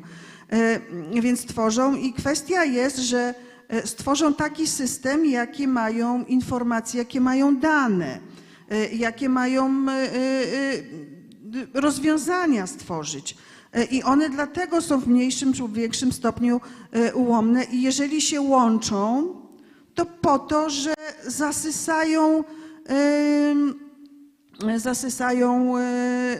jakby też te rozwiązania i po prostu to jest tylko integracja. I oni w związku z tym mają coraz większą, coraz szerszą, coraz bardziej jakby taką wszystko oferującą aplikację typu na przykład C-Events, który połączył się, jakby wchłonął, kupił aplikację krakowską, Inventory. I jakby dlatego, że nie miał tego komponentu, który jest potrzebny. Dlaczego jest potrzebny? Do tego chciałam dojść, że zupełnie inaczej i jakby nowe kompetencje potrzebne są event managerowi, który tworzy wydarzenie hybrydowe i tworzy ten przekaz, ten streaming do sieci. No to jest naprawdę studio filmowe. To, żeby zaangażować osobę przed ekranem, to nie wystarczy, tak jak mamy tutaj face to face, jeżeli widzimy, że jest jakby słabnący odbiór, to ja zadam jakieś kontrowersyjne pytanie i oczekuję tylko od Państwa, czy podniosą rękę albo nie. I już jakby troszeczkę przełamujemy i pobudzam znowu to zainteresowanie. Natomiast przed ekranem to ja naprawdę muszę cuda techniczne wymyślać, i różne jakieś push notification, jakieś ankietki, jakieś coś tam, jakieś łapki, jakieś serduszka, jakby też te slajdy czy takie jakby takie tytułowe, to muszą być animacje, to nie może być statyczne. W związku z tym to naprawdę już jest produkcja filmowa, żeby tego uczestnika online'owego przytrzymać przy No tym właśnie, uczestnik ekranie. online'owy, żeby został przy ekranie, ale przy okazji, jak w ogóle uczestnicy eventów, teraz już się bardzo mieszają pokolenia, wiadomo, że przedstawiciele najmłodszych pokoleń, którzy wchodzą na rynek pracy, już mają Instagramy, TikToki, już Facebook jest dla nich stary i są bardzo za aplikacjami i wszystkim, co dzieje się w smartfonie. Natomiast jest właśnie Silver Generation, są starsi ludzie. Dużo ludzi może nie, że się boi, ale nie chce i nie czuje potrzeby instalowania w ogóle aplikacji tego świata. Nie czuje. Jak te proporcje mniej więcej się układają tak na tę chwilę? Bo wiadomo, organizatorzy w tym siedzą, to robią, wiedzą o co chodzi. Natomiast zwykły uczestnik przychodzący na konferencję, mam wrażenie, że często nie potrzebuje tej aplikacji, chociaż pewnie ułatwiłaby ona mu życie. Do tej pory, mając aplikację przy wydarzeniach stacjonarnych, to może 10% uczestników stacjonarnych tą aplikację jakby pobierało. No bo to chyba dość jakby ogólne i powszechne są informacje, że gro ludzi w ogóle nie wykorzystuje tych funkcji, które mają. Kupują coraz to nowsze smartfony i bardziej nowoczesne i różne możliwości. Tylko po co, bo jak i tak z większości tych aplikacji Aparat nie korzysta. się liczy często. No o I to, tyle. no właśnie. No. Natomiast w tej chwili, jeżeli większość jakby organizatorów rezygnuje z jakiejkolwiek formy papierowej programu, no to oni będą musieli, żeby wiedzieć co i gdzie, to z pewnością będą musieli te aplikacje pobierać. Aczkolwiek to też jest tak, że będę musiała postawić monitor, jakąś plazmę i te aktualne programy wyświetlać, żeby on mógł podejść i sobie przeczytać, bo rzeczywiście wśród uczestników takich, powiedzmy 40+, to niechętnie pobierają te aplikacje. Natomiast jeżeli już uczestnicy online'owi są, to te wszystkie udogodnienia z apki bardzo ich angażują. Determinuje w pewien sposób. Bardzo ich angażują. Pani Lidia chciała coś dodać? Tutaj ponownie Ania bardzo wysoko ocenia, w sensie patrzy z takiej strategicznej bardzo dla dużych imprez perspektywy. Jeżeli chodzi znowuż o to gro biznesu, które się dzieje w korporacjach, tak, w hotelach, w ośrodkach, to hotelarstwo jest jeszcze bardzo, bardzo daleko. Tak? Czyli my w hotelarstwie nie używamy takich narzędzi dużych, chyba że jest właśnie pośrednik, który używa, jest dostatecznie duża impreza. Jest bardzo duża fragmentaryzacja, rozdrobnienie, bardzo dużo różnych aplikacji, bardzo dużo się tworzy. Nic nie jest synchronizowane z niczym. Czyli na poziomie hotelarstwa aplikacja powinna być synchronizowana z systemem PMS-em hotelowym, po to, żeby te programy tam już można było, żeby to wszystko pobierało i tak dalej, i tak dalej, i tak dalej. Ale jeszcze o rozwoju, tak? Bo też w międzyczasie się dopytywałam troszeczkę o najnowsze informacje. sztuczna inteligencja, są w tej chwili projekty, żeby w tym zakresie na poziomie hoteli tą przedsprzedaż wspomóc wirtualnym światem, gdzie, nie wiem, czy Państwo pamiętacie, jakiś z 15 lat temu chyba pojawiły się te okulusy, tak? To taka była wtedy nowość, wszyscy myśleli, że to okulusy, że to my będziemy wszyscy używać, że my będziemy wtedy w te 3D wjeżdżać do tego hotelu, patrzeć na te sale, na te targi, na wszystko. I jakoś to wszystko ucichło. Natomiast faktycznie teraz szuka się dostawców, szuka się programistów, deweloperów na rynkach, którzy stworzyliby programy, gdzie sztuczna inteligencja pomaga komuś, kto siedzi w Stanach, zrozumieć, że jeżeli ta sala będzie udekorowana w ten sposób, będzie to wyglądało tak. Jeżeli chcemy zrobić piękny Kraków w jednym hotelu, to można to zrobić w ten sposób. Także są zakusy bardzo duże na to. Natomiast czy to się znowuż wydarzy, to tak jak 15 lat temu wszyscy myśleli, że w hotelarstwie tak było, że będziemy wchodzić i to 3D u nas będzie, będziemy przechodzić przez te sale. To się nie dzieje. Sora AI już nawet filmik nakręci z takiego eventu pewnie, który się jeszcze nie odbył. A jeszcze chciałam uwzględnić, bo to są rzeczywiście duże przedsięwzięcia i nie wiadomo, czy one oczywiście, aczkolwiek młodzi w metavers wchodzą i wiem, że chyba hotele Moxy stworzyły sobie taki metavers i można sobie wejść do świata i wypić drinka w barze w hotelu, niekoniecznie przyjechać do niego, ale do czego zmierzam? Sztuczna inteligencja może w bardzo prostych i prozaicznych rzeczach pomóc, które mają też istotny wymiar na optymalizację czasu pracy pracowników chociażby w hotelach.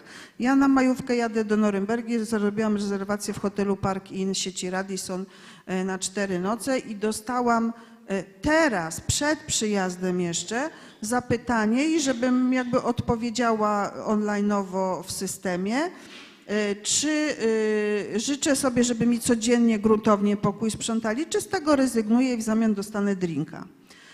Gdybym ja takie pytanie otrzymała w recepcji, jak przyjadę, no to już niewiele hotel może zrobić, żeby ustawić, zmniejszyć obsadę pokojowych do sprzątania i tak dalej, bo to wiadomo, żeby tego konsekwencją jest to, że sobie ustawiają inaczej grafik. Jeżeli ja dzisiaj odpowiem, że ja 4 noce jestem i ja nie potrzebuję, żeby oni mi sprzątali, przecież w domu też, ile mogę nabrudzić przez te 4, zwłaszcza mnie w tym pokoju prawie w ogóle nie będzie. I oni to wszystko już mają zautomatyzowane i ta informacja nie idzie przez recepcjonistę do kierownika pięter i tak dalej, tylko kierownik pięter ma już w systemie raport, ile pokoi, kiedy, jak ma posprzątać i sobie może zoptymalizować. I tych pracowników może być na dyżurze mniej, bo inaczej to sprzątanie będzie wyglądać. Więc o to chodzi, bo też mamy świadomość tego, że nasza branża powinna więcej płacić. I przez automatyzację i zoptymalizowanie takich procesów możemy mieć mniej tych pracowników, a lepiej ich wynagradzać. Ale i tak samo chyba wydaje mi się, że to można zastosować też na eventach, żeby ta aplikacja nie była do pobrania tylko dopiero jak przyjedziemy, tylko ona już jest tym uczestnikiem na przykład od momentu rejestracji i zachowuje ją uczestnik także po wydarzeniu, żeby móc zachować ten kontakt i tą komunikację. Tak, był taki, bo też właśnie jak szukałam różnych projektów Legacy, bo też właśnie IKA robi taki konkurs dla stowarzyszeń i właśnie nagradza takie kongresy, które wniosły największy projekt Legacy dla danej destynacji czy dla uczestników z grup powiedzmy mniej dochodowych czy pokrzywdzonych. Był Światowy Kongres Parkinsona i oni bardzo chcieli, no zresztą to właściwie w każdym kongresie medycznym powinno być nic bez pacjentów o pacjentach. A to są takie ściśle naukowe i nikt się nie pyta pacjenta w ogóle dlaczego, co i jak i jakby co on by mógł w ogóle zaproponować, żeby to coś inaczej robić.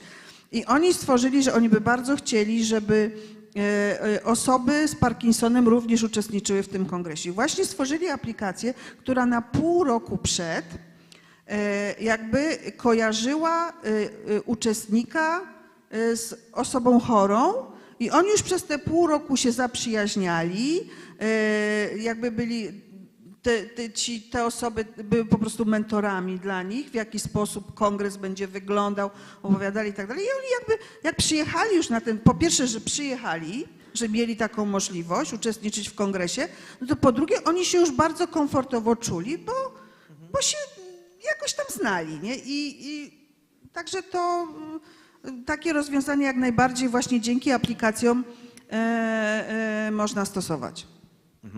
Dzięki. Patrzę co jakiś czas na zegarek, ale jeszcze mamy chwilę, rozumiem, te kilka minut. Więc to jest temat na pewnie nową konferencję, ale już dużo o nim mówiliśmy, więc postaram się, zmierzam w stronę ESG, tylko od takiej bardziej kontrowersyjnej strony, łyżki dziegciu w tym wszystkim. Tutaj, bo dużo mówimy o ESG, nie chciałbym z racji też już ograniczonego czasu powtarzać fajnych projektów, świetnych inicjatyw, które tutaj już się pojawiły. Natomiast właśnie od strony kosztowej, to po pierwsze, i po drugie oczekiwań zleceniodawców. Otóż rozmawiając kilka miesięcy temu już ze zleceniodawcami korporacyjnymi, oni wyrazili taką opinię, że niestety, chociaż nad tym ubolewają, jako że też nie czują jeszcze tego ESG w pełni, nie wiedzą w jaki sposób powinno to być robione dobrze i przede wszystkim, czy ich na to jeszcze stać, skoro jeszcze nie muszą raportować, nie wszyscy przynajmniej, mogą wymagać od agencji przygotowania dwóch koncepcji kreatywnej. Koncepcji eko i koncepcji normalnej i w zależności od tego, czy im się ta eko spodoba i czy im się będzie kalkulować, to się na nią zdecydują. W praktyce oczywiście oznacza to, że agencja ma przynajmniej 2 razy więcej pracy, za którą może nie dostać wynagrodzenia.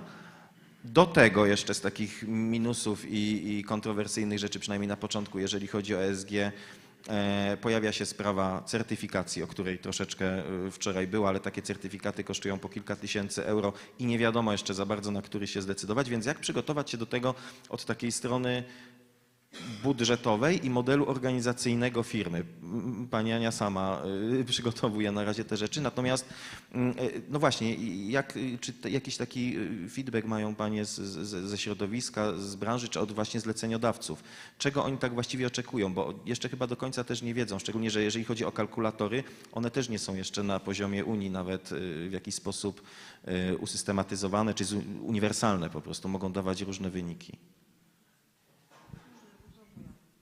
Znaczy ja przytaczałam wczoraj to narzędzie Green Events Tool, które jest jakby opracowane i prowadzone przez Organizację Narodów Zjednoczonych i według tego tym narzędziem mierzone są kongresy klimatyczne i wszystkie imprezy, które są, wydarzenia, które są organizowane przez ONZ, więc myślę, że to jest dobre jakiś narzędzie punkt wyjścia dla mnie i punkt wyjścia i jakby chodzi o to, że jakieś narzędzie trzeba przyjąć i trzeba być konsekwentnym, żeby jednego narzędzia używać, a nie różne wydarzenia w różnych kalkulatorach liczyć. Natomiast oczywiście to stosujemy, pewne rozwiązania zawsze proponujemy, aczkolwiek to są drobne rozwiązania, żeby tą emisję zmniejszyć.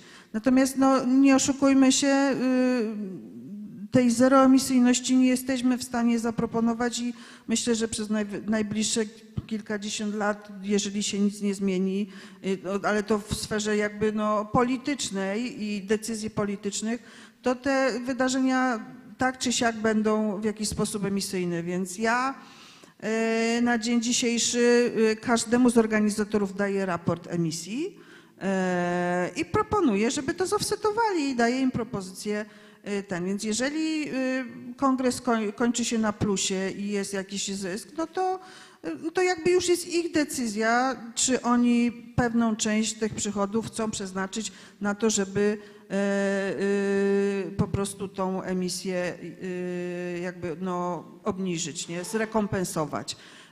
I myślę, że nie ma sensu jakby wymyślać nie wiadomo jakich, zwłaszcza, że pod względem jakby finansowym kongresy w tej chwili żadnych efektów, w przeciwieństwie do korporacji, żadnych efektów wow nie ma.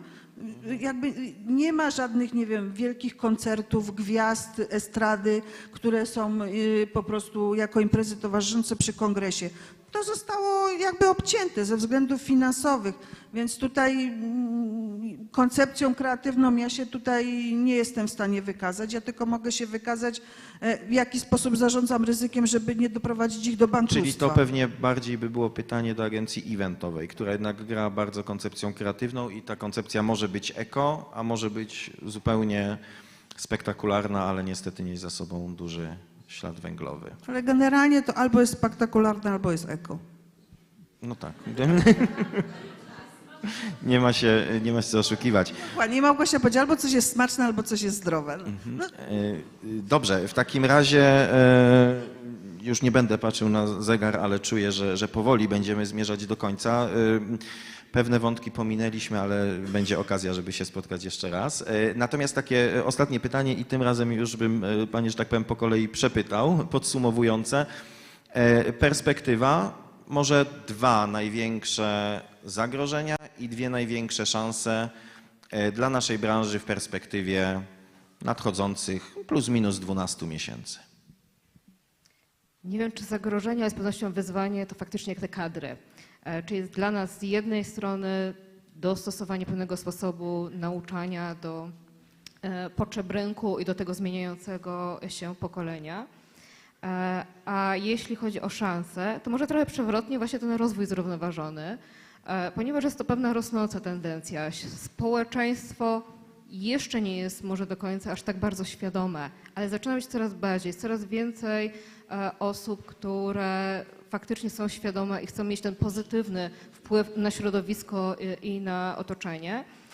I być może ci, którzy pierwsi zaczną być zrównoważeni, w ten sposób będą równocześnie dużo bardziej konkurencyjni i pod względem finansowym również im się to opłaci. Czyli warto być pierwszym w tym. Pani Ania? Mogę trzymać cały czas. Nie wiadomo jak Ja. będzie, to... To teraz to ja. Jeżeli chodzi o... Każda szansa jest jednocześnie zagrożeniem. To zawsze można spojrzeć z tej.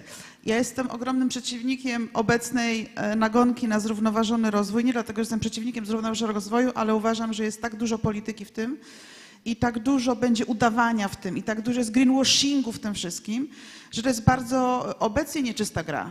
I tak naprawdę, a ja próbowałam kilka miesięcy temu, zastanawiałam się nad tym, nad pracą pewną, analityczną. Zgłosiłam się do kilku dużych sieci, a że mam wszędzie jakby kolegów i te relacje, zadając im pytanie, że ja bym chciała zrobić takie badania duże na podstawie tych sieci hotelowych, jak właśnie ci odpowiedzialni w biznesie, emisja i te projekty 2050, jak to wszystko, bo to już wszystko powinno przynosić jakieś konkretne bardzo rezultaty. Nikt się nie zgodził na zbieranie tych danych. I myślę, że tutaj bardzo dużo jest to przykryte bardzo grubą pierzyną, tak?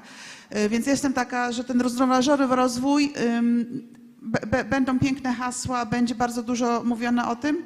Bardzo trudno będzie zwykłemu uczestnikowi konferencji naprawdę w tej dżungli zrozumieć, co jest prawdą, a co jest fałszem. To punkt pierwszy. Więc to zagrożenie i szansa tutaj mieszam. To takie z 2 stron. I jeszcze jedno, uważam, że bardzo dużą szansą natomiast jest to, i co potwierdziła nam pandemia, okres postpandemiczny, że my chcemy się spotykać.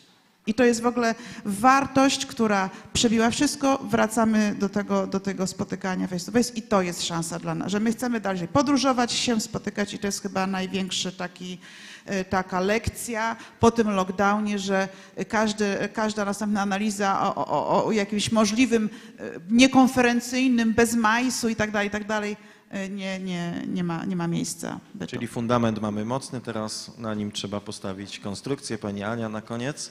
Jakby kontynuując to, bo to jest absolutnie słuszne, że wszyscy chcą podróżować i chcą się spotykać, natomiast każdy chce to odczuwać, doświadczać w sposób indywidualny.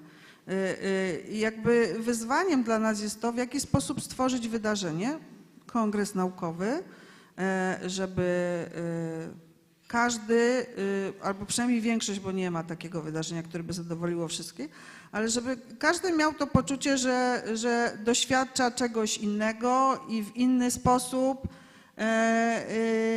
I tutaj jakby duże nadzieje pokładamy w młodych, ale niestety młodzi nie garną się do naszej branży.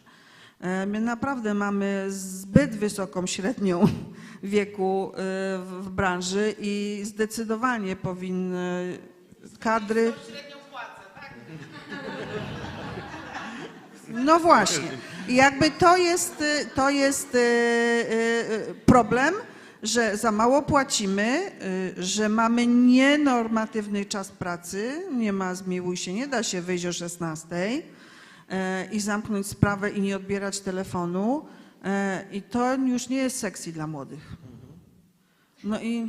Okej, czyli kadry, zrównoważony rozwój, gdzieś tam lawiruje pomiędzy szansą i zagrożeniem, no ale przede wszystkim chcemy się spotykać. Jak pewnie Państwo wszyscy zauważyli, troszeczkę po tematach poskakaliśmy, każdego z nich liznęliśmy, o każdym pewnie można by jeszcze mówić długo, ale czas nas goni nieubłagalnie, dlatego bardzo serdecznie dziękuję za obecność i za wysłuchanie nas. Chyba tylko 10 minut przedłużyliśmy, więc nie jest źle. Dziękuję bardzo. Bardzo Państwu dziękuję za niezwykle interesujący, dynamiczny panel, podsumowujący, ale to nie znaczy, że kończymy podsumowanie, będziemy oddawać Państwu głos w dyskusji, natomiast poczekamy, czy też już dojdą do nas osoby przebywające, minuta na warsztacie, a może 2. No to jak 2, to bardzo proszę, rozpoczynam dyskusję. Czy Państwa jakieś spostrzeżenia, wypowiedzi, uwagi? Może się ktoś nie zgadza, może ma inny punkt widzenia. Wolno taki mieć. Bardzo proszę, otwieramy dyskusję.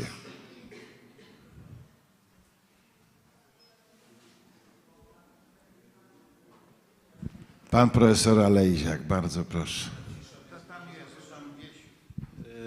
Chciałbym poprosić ewentualnie o panelistów, żeby się wypowiedzieli w kwestii takiej, która mnie trochę jakby interesuje. Jak, mówiąc o wyzwaniach sektora MAIS, widzicie Panie, bo Panie były panelistkami, ale być może ktoś z uczestników też, jak widzicie przyszłość platform metaversowych, jeśli chodzi o sektor MAIS?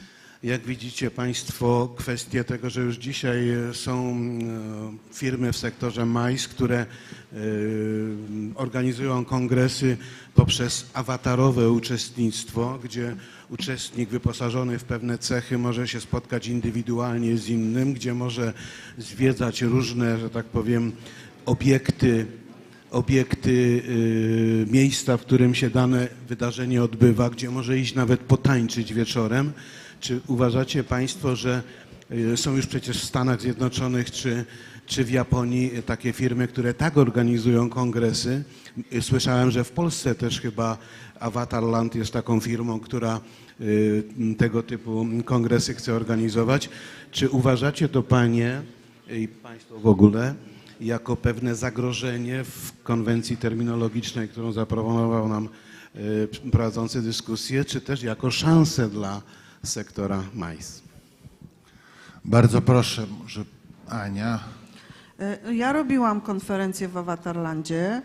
Rzeczywiście bardzo fajna zabawka, ale ja to traktuję jako zabawkę, więc myślę, że dla mnie to nie jest do naszego pokolenia pytanie, tylko do młodych. Na ile młodzi będą chcieli uczestniczyć w takich wydarzeniach, bo jakby dla mnie po pierwsze, że tak, że Avatarland nie ma jeszcze, jakby nie jest dostosowany do Androida i iOS-a, czyli tylko w Windowsie. Przed kongresem trzeba pobrać całe to oprogramowanie, które jest no, dość duże i zajmuje nam przestrzeń na dysku. No i to, że ja się loguję i mogę sobie dzisiaj zrobić rude włosy, jutro czarne, krótkie, długie i nie wiem, mogę 3 razy dziennie zmieniać swoje ubranie, no to czy właśnie mogę iść na plażę i posłuchać sobie muzyki i potańczyć, znaczy jakby mój awatar. Ja też nie jestem na tyle sprawna, żeby ten awatar rzeczywiście różne dziwne, fajne rzeczy robił, raczej podstawowe. Ale zawsze będzie taniej dla mężów. Jak Nie ta sprowadzajmy fryzura. do wyglądu tego awatara i do koloru Ale ja to włosów, w tej tylko ja chwili mówię tak o odbieram. merytoryce. Natomiast To kwestia moje jest, pytanie nie tego dotyczyło. czy mamy już ekspertów na tyle, że oni też wejdą w tą przestrzeń i będą jakby merytorycznie prowadzić te wydarzenia w metaversie, bo te platformy 3D, które są, Avatarland jest dość jakby prostym, ale jest wiele różnych, jakby po pierwsze jest to dość drogie jeszcze i żadnego z organizatorów nie stać na to. Jest Six Connect bodajże, czy Connect, jest platforma, Six Connect, prawda?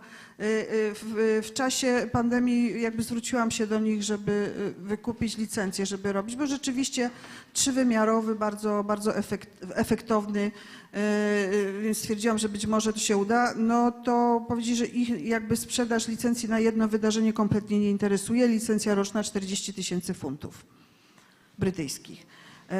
No więc stwierdziłam, że nie jestem w stanie zorganizować tyle wydarzeń, żeby mi się ta inwestycja zwróciła. Poza tym jakby na dzień dzisiejszy te platformy, owszem, uczestnik ma swojego Avatarlanda, ale jednak prelegenci występują w wydarzeniach jednak online za pośrednictwem komunikatorów, czy Zooma, czy Teamsa i faktycznie jakby fizyczne postacie prezentują program i jakby te awatary siedzą sobie w audytorium i oglądają jakby na ekranie, tak jakby oglądali prelegenta w telewizji. Natomiast to, co rzeczywiście te platformy bardzo fajnego proponują, to że jeżeli wchodzimy w pewną strefę, to nagle się uruchamia ten mechanizm, że sobie możemy pogadać przy kawie, czy na przykład na stoisku wystawowym, to rzeczywiście, bo większość platform 2D jakby nie ma tego komponentu, w jaki sposób zapewnić targom i wystawom ten właściwy odbiór i jakby osiągnięcie celów biznesowych, dlatego targi w ogóle nie weszły do przestrzeni online'owej i one fizycznie się w ogóle nie odbywały w czasie pandemii, ponieważ wszystkie te platformy jakby nie miały takiego narzędzia jak odpowiednie właśnie zapewnienie odpowiednich warunków kontaktu z uczestnikami, wystawcą. I te platformy rzeczywiście, Avatarland czy Six Connect ma bardzo fajną taką platformę wystawową, którą możemy, jakby wystawca może sobie we własnym zakresie zaaranżować i może po prostu uczestnik wchodzący w jego strefę wystawową mogą z nim fizycznie porozmawiać. Więc to jest ta zaleta tych platform, ale nie mnie oceniać w tym momencie, bo jestem za stara, czy to się przyjmie, czy nie. Ja sobie swojego życia i swojego czasu nie wyobrażam w metaversie. Ale co wcale nie jest powiedziane, że już niedługo nie będę się musiała z tym zmierzyć, ponieważ rynek będzie wymagać, żeby takie wydarzenia organizować. Ja się dostosuję, ale na pewno nie będę tworzyć trendów w tym zakresie. To niech się młodzi wypowiedzą, czy chcieliby taką konferencję i ile by za udział w takiej konferencji chcieli zapłacić, bo to jest kluczowa sprawa. Mi się wydaje, że z tego komentarza pani Jędrochy i z panelu pojawił się taki wątek, właśnie albo szansa, albo zagrożenie, że sektor IT, który, nazwijmy to, w turystykę poprzez OTA wszedł mocno, tak, to sektor państwowy także coraz bardziej jest ekspansywny, ułatwiając zarządzanie wydarzeniem, ale z drugiej strony, no nie ma cudów, Panie Jezu, gramy o pieniądze, czyli on ściąga pewne przychody właśnie poprzez licencję oprogramowania, a nie hotel, nie PCO, nie restaurator i tak dalej. Ten rozkład przychodów troszkę chyba się zaczyna inaczej kształtować. Ale idąc za ciosem, czy ktoś z Państwa, także tak powiem nieelegancko z ostatnich rzędów, z młodych, jesteście Państwo po warsztacie właśnie poświęconym narzędziom i gdybyśmy kogoś mogli poprosić z was, młodych ludzi, czy chcielibyście zapłacić za udział w jakiejkolwiek konferencji najbardziej was intrygującej, ale jeśli ona by była absolutnie w metaversie, czy też online'owa, klasyczna, czy ktoś by się podzielił swoją refleksją na ten temat? Jeśli nie ma odwagi, to może ktoś z pokolenia boomersów? Piotr Wilczek. Ja jeszcze się podzielę Dobrze, będziemy prosili tam, wrócimy do siebie. Ja się jeszcze podzielę innym doświadczeniem z ostatnich tygodni. Jeden z klientów poprosił mnie o zorientowanie się w rynku mówców o sztucznej inteligencji. No jest tam kilka nazwisk w Polsce, które się liczą, które takich gadających głów. I między innymi jest pani profesor Aleksandra Przegalińska. Często pojawia się w radiu, w telewizji.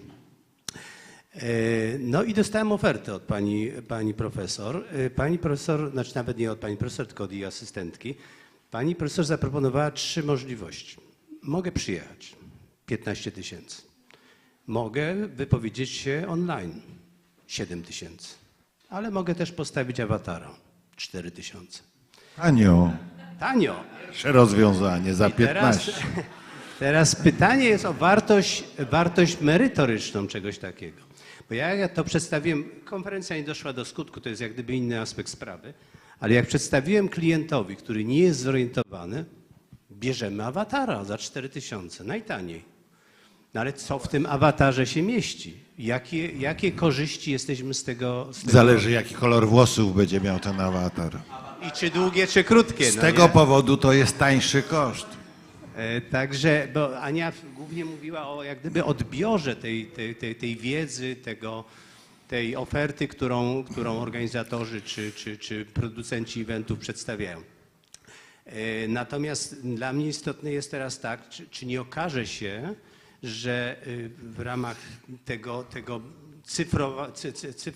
tej cyfryzacji nie pójdziemy w coś, co no, będzie kiepskie jakościowo. Ja absolutnie to, co Piotr powiedział, też jestem jego zdania, to znaczy, jeśli pójdziemy w te awatary, których wartość, a jeszcze jak ten awatar sobie mogę wyobrażać, będzie naładowany sztuczną inteligencją, to nas wszystkich zakopać. Jak wczoraj mówiłem, czas umierać. I on będzie tani. I on będzie tani, bo to też o to chodzi. Zorientowałem się, że w trakcie tej rozmowy, że właściwie ten awatar, ten wykład jego, no oczywiście musi być jakoś tam przygotowany, ale on również później odpowiada na pytania z sali.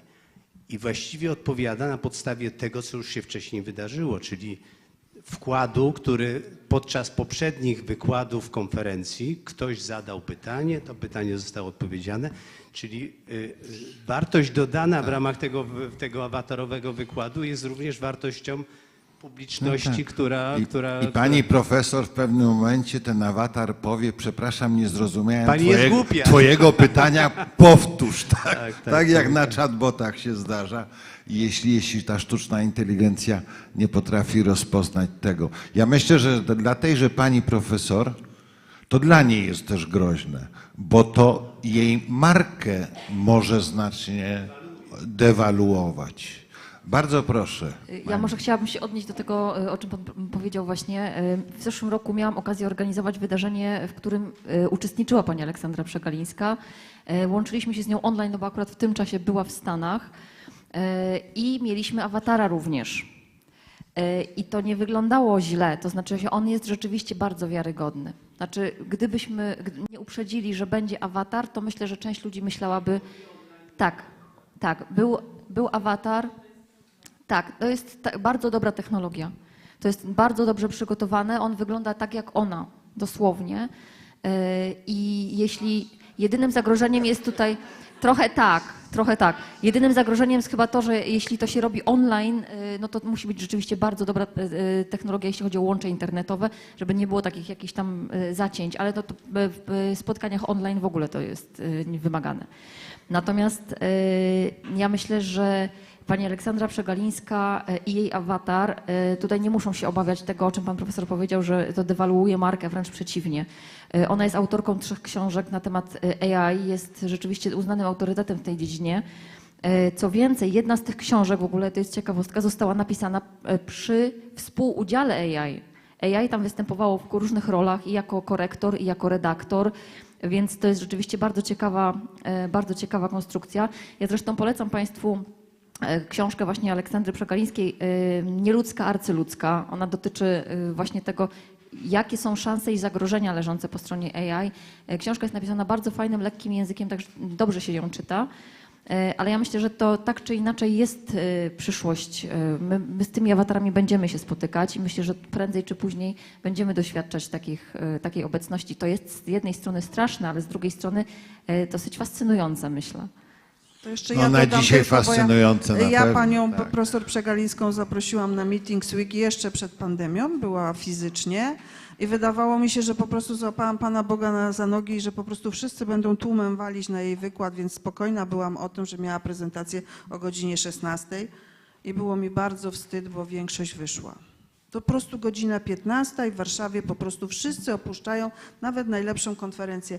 Może to było za wcześnie, może gdybym ją dzisiaj zaprosiła, to by był inny odbiór. Natomiast wtedy naprawdę prezentacja była fantastyczna. Z jednej strony prosta, bo ona w bardzo prosty i przejrzysty sposób tłumaczy, jak to działa. Natomiast no, bardzo mi było przykro i głupio wobec niej, że po prostu tak mało ludzi zostało. No bo to nie był Lewandowski, no. Właśnie o 16. Złe zarządzanie wydarzeniem. Proszę bardzo, ktoś z młodszego pokolenia, bardzo proszę, słyszę, że chciał zabrać głos, ktoś się zgłaszał. Czy chcecie żyć w świecie awatarów? Bardzo proszę, tam mamy. Starszy człowiek zabierze głos. To znaczy, ja nie wiem, czy ta postawa nie jest też takim podobną jak moje dorosłe dzieci.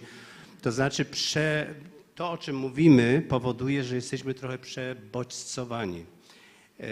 I w związku z tym ja zauważam u swojej córki, swojego syna, którzy no, są bardzo rezolutni, ale takie lekkie wycofanie się, to znaczy tych bodźców, które je atakują, sztuczna inteligencja, prawdziwa inteligencja, takie techniki, czy one nie powodują też takiego troszkę wycofania się młodego pokolenia? Ale to do Was pytanie. Bardzo proszę, tam pan. To może właśnie podłapać, co pan tutaj przede mną powiedział, że większość właśnie młodych ludzi teraz spędza większość czasu w internecie i przestrzeni i padło takie pytanie, czy byśmy woleli właśnie takie konferencje w formie takiej prezentacji na awatary i tak dalej. I mi się wydaje, że to jest zła droga, szczególnie dla młodszych ludzi, ponieważ, tak jak mówię, większość, szczególnie młodsze pokolenie niż ja, teraz mam coraz mniej tak jakby kontaktu z rzeczywistością i moim zdaniem idąc tą drogą też tak jakby odsuwamy ich jeszcze bardziej, co moim zdaniem akurat nie jest dosyć korzystne, ale to jest akurat kwestia dyskusyjna, tak? Bardzo dziękuję za ten głos. Porównując go, mówił pan, do klasyka, nie idźmy tą drogą. To znaczy my się jeszcze chyba boimy, tak? My troszkę intuicyjnie, bodźcowo, jest część społeczeństw w skali globalnej, które się wycofuje w ogóle z internetu jako takiego lub z pewnych narzędzi. No i tej przyszłości okazuje się, że być może nie jesteśmy w stanie jasno taki zero-jedynkowy nakreślić. Pewnie różne scenariusze, o których mówiliśmy w poprzedniej konferencji, byłyby, jak się zachowamy, bo jeszcze nie jesteśmy tak do końca poddani tej informatycznym rozwiązaniom. One w pewnym momencie będą się kłócić lub przesuną przychody w sektorze szczególnie majsowym, mogą być ułatwieniem na pewno obniżającym koszty, że awatar za 4000, a nie pani za 15. I wtedy gdzieś tą równowagę, ale taką zdroworozsądkową, ekonomiczną, społeczną i efektywności trzeba będzie znaleźć. Bardzo proszę. Kto z Państwa? Ja jeszcze Bardzo chciałam proszę. powiedzieć, że my też tutaj w Radissonie dostajemy zapytania od wirtualnych asystentek i innych. I może to in plus, in minus, ale też z taką wirtualną asystentką, też jak koleżanki tu korespondują, to jest tak, że ona wszystko wie, jest na wszystko zdecydowana, nie ma z nią problemu, wszystko od razu, menu jest świetnie wybrane, od razu, nie ma niedopowiedzeń, ona wie jaki budżet, ona wszystko wie generalnie i to jest szybka piłka, fajna rezerwacja i nie ma problemu, więc takie rzeczy już się dzieją. I też tak jak tutaj Lidia wspomniała, to nasze narzędzie nowe Meetings Unbound w Radissonie też jesteśmy pierwszą siecią, która to gdzieś tam testuje i być może to będzie wprowadzone, szukamy dostawcy, ale to też fajna szansa taka na przyszłość. Tak jak tutaj, nie wiem kto wspomniał, ale też mniej osób zaangażowanych, prawda, ale lepiej być może wynagradzanych w ten cały proces, prawda, i rezerwacji i sprzedaży w ogóle. Ale tak? proszę mi powiedzieć, czy ta wirtualna asystentka, ona się myli czasem, czy nie? No właśnie nie.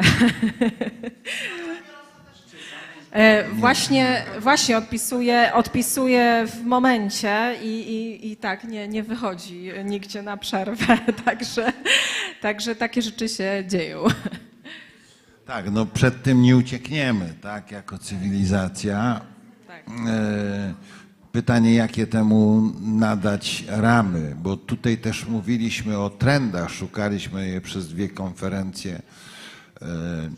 Tych trendów, ile byśmy nie mieli czasu i analitycznego sposobu myślenia, to byśmy je dokładali i by nam setki powstawały. Nie zawsze to są trendy tak naprawdę. To jest jakaś krótkookresowa moda albo w zasadzie nie jest zjawiskiem istotnym. I mamy kłopot dzisiaj jako wszyscy, żeby wyselekcjonować, to chyba o czym Ania mówiła, co jest takie trwałe i to już się nie zmieni. Już weszło w nas, w biznes i nie ulegnie ewolucji, a coś, co może być bardzo hybrydowe, powiedziałbym, to znaczy w zasadzie ulotne, tak? Może się okazać, że z pewnych rzeczy się wycofamy po krótkim okresie czasu. Oczywiście pandemia czy inne okoliczności powodowały to, że pewne zjawiska jednak miały krótki okres czasu i wróciliśmy do nawyków przedpandemicznych. Bardzo proszę, otwieram jeszcze punkty widzenia.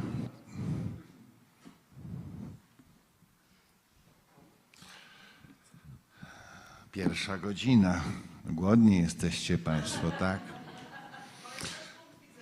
To jest też punkt widzenia. Proszę Państwa, bardzo serdecznie w imieniu władz uczelni dziękujemy za przybycie, za poświęcony czas, za zaangażowanie, pokazanie swojej wiedzy i podzielenie się z nią, bo i nie hybrydowo, i nie awatarowo, co jest dużą wartością do spotkań, bo one są kwintesencją segmentu MAIS. Bardzo dziękujemy serdecznie. Zapraszamy Państwa na obiad i uważam konferencję za zamkniętą. Dziękuję bardzo.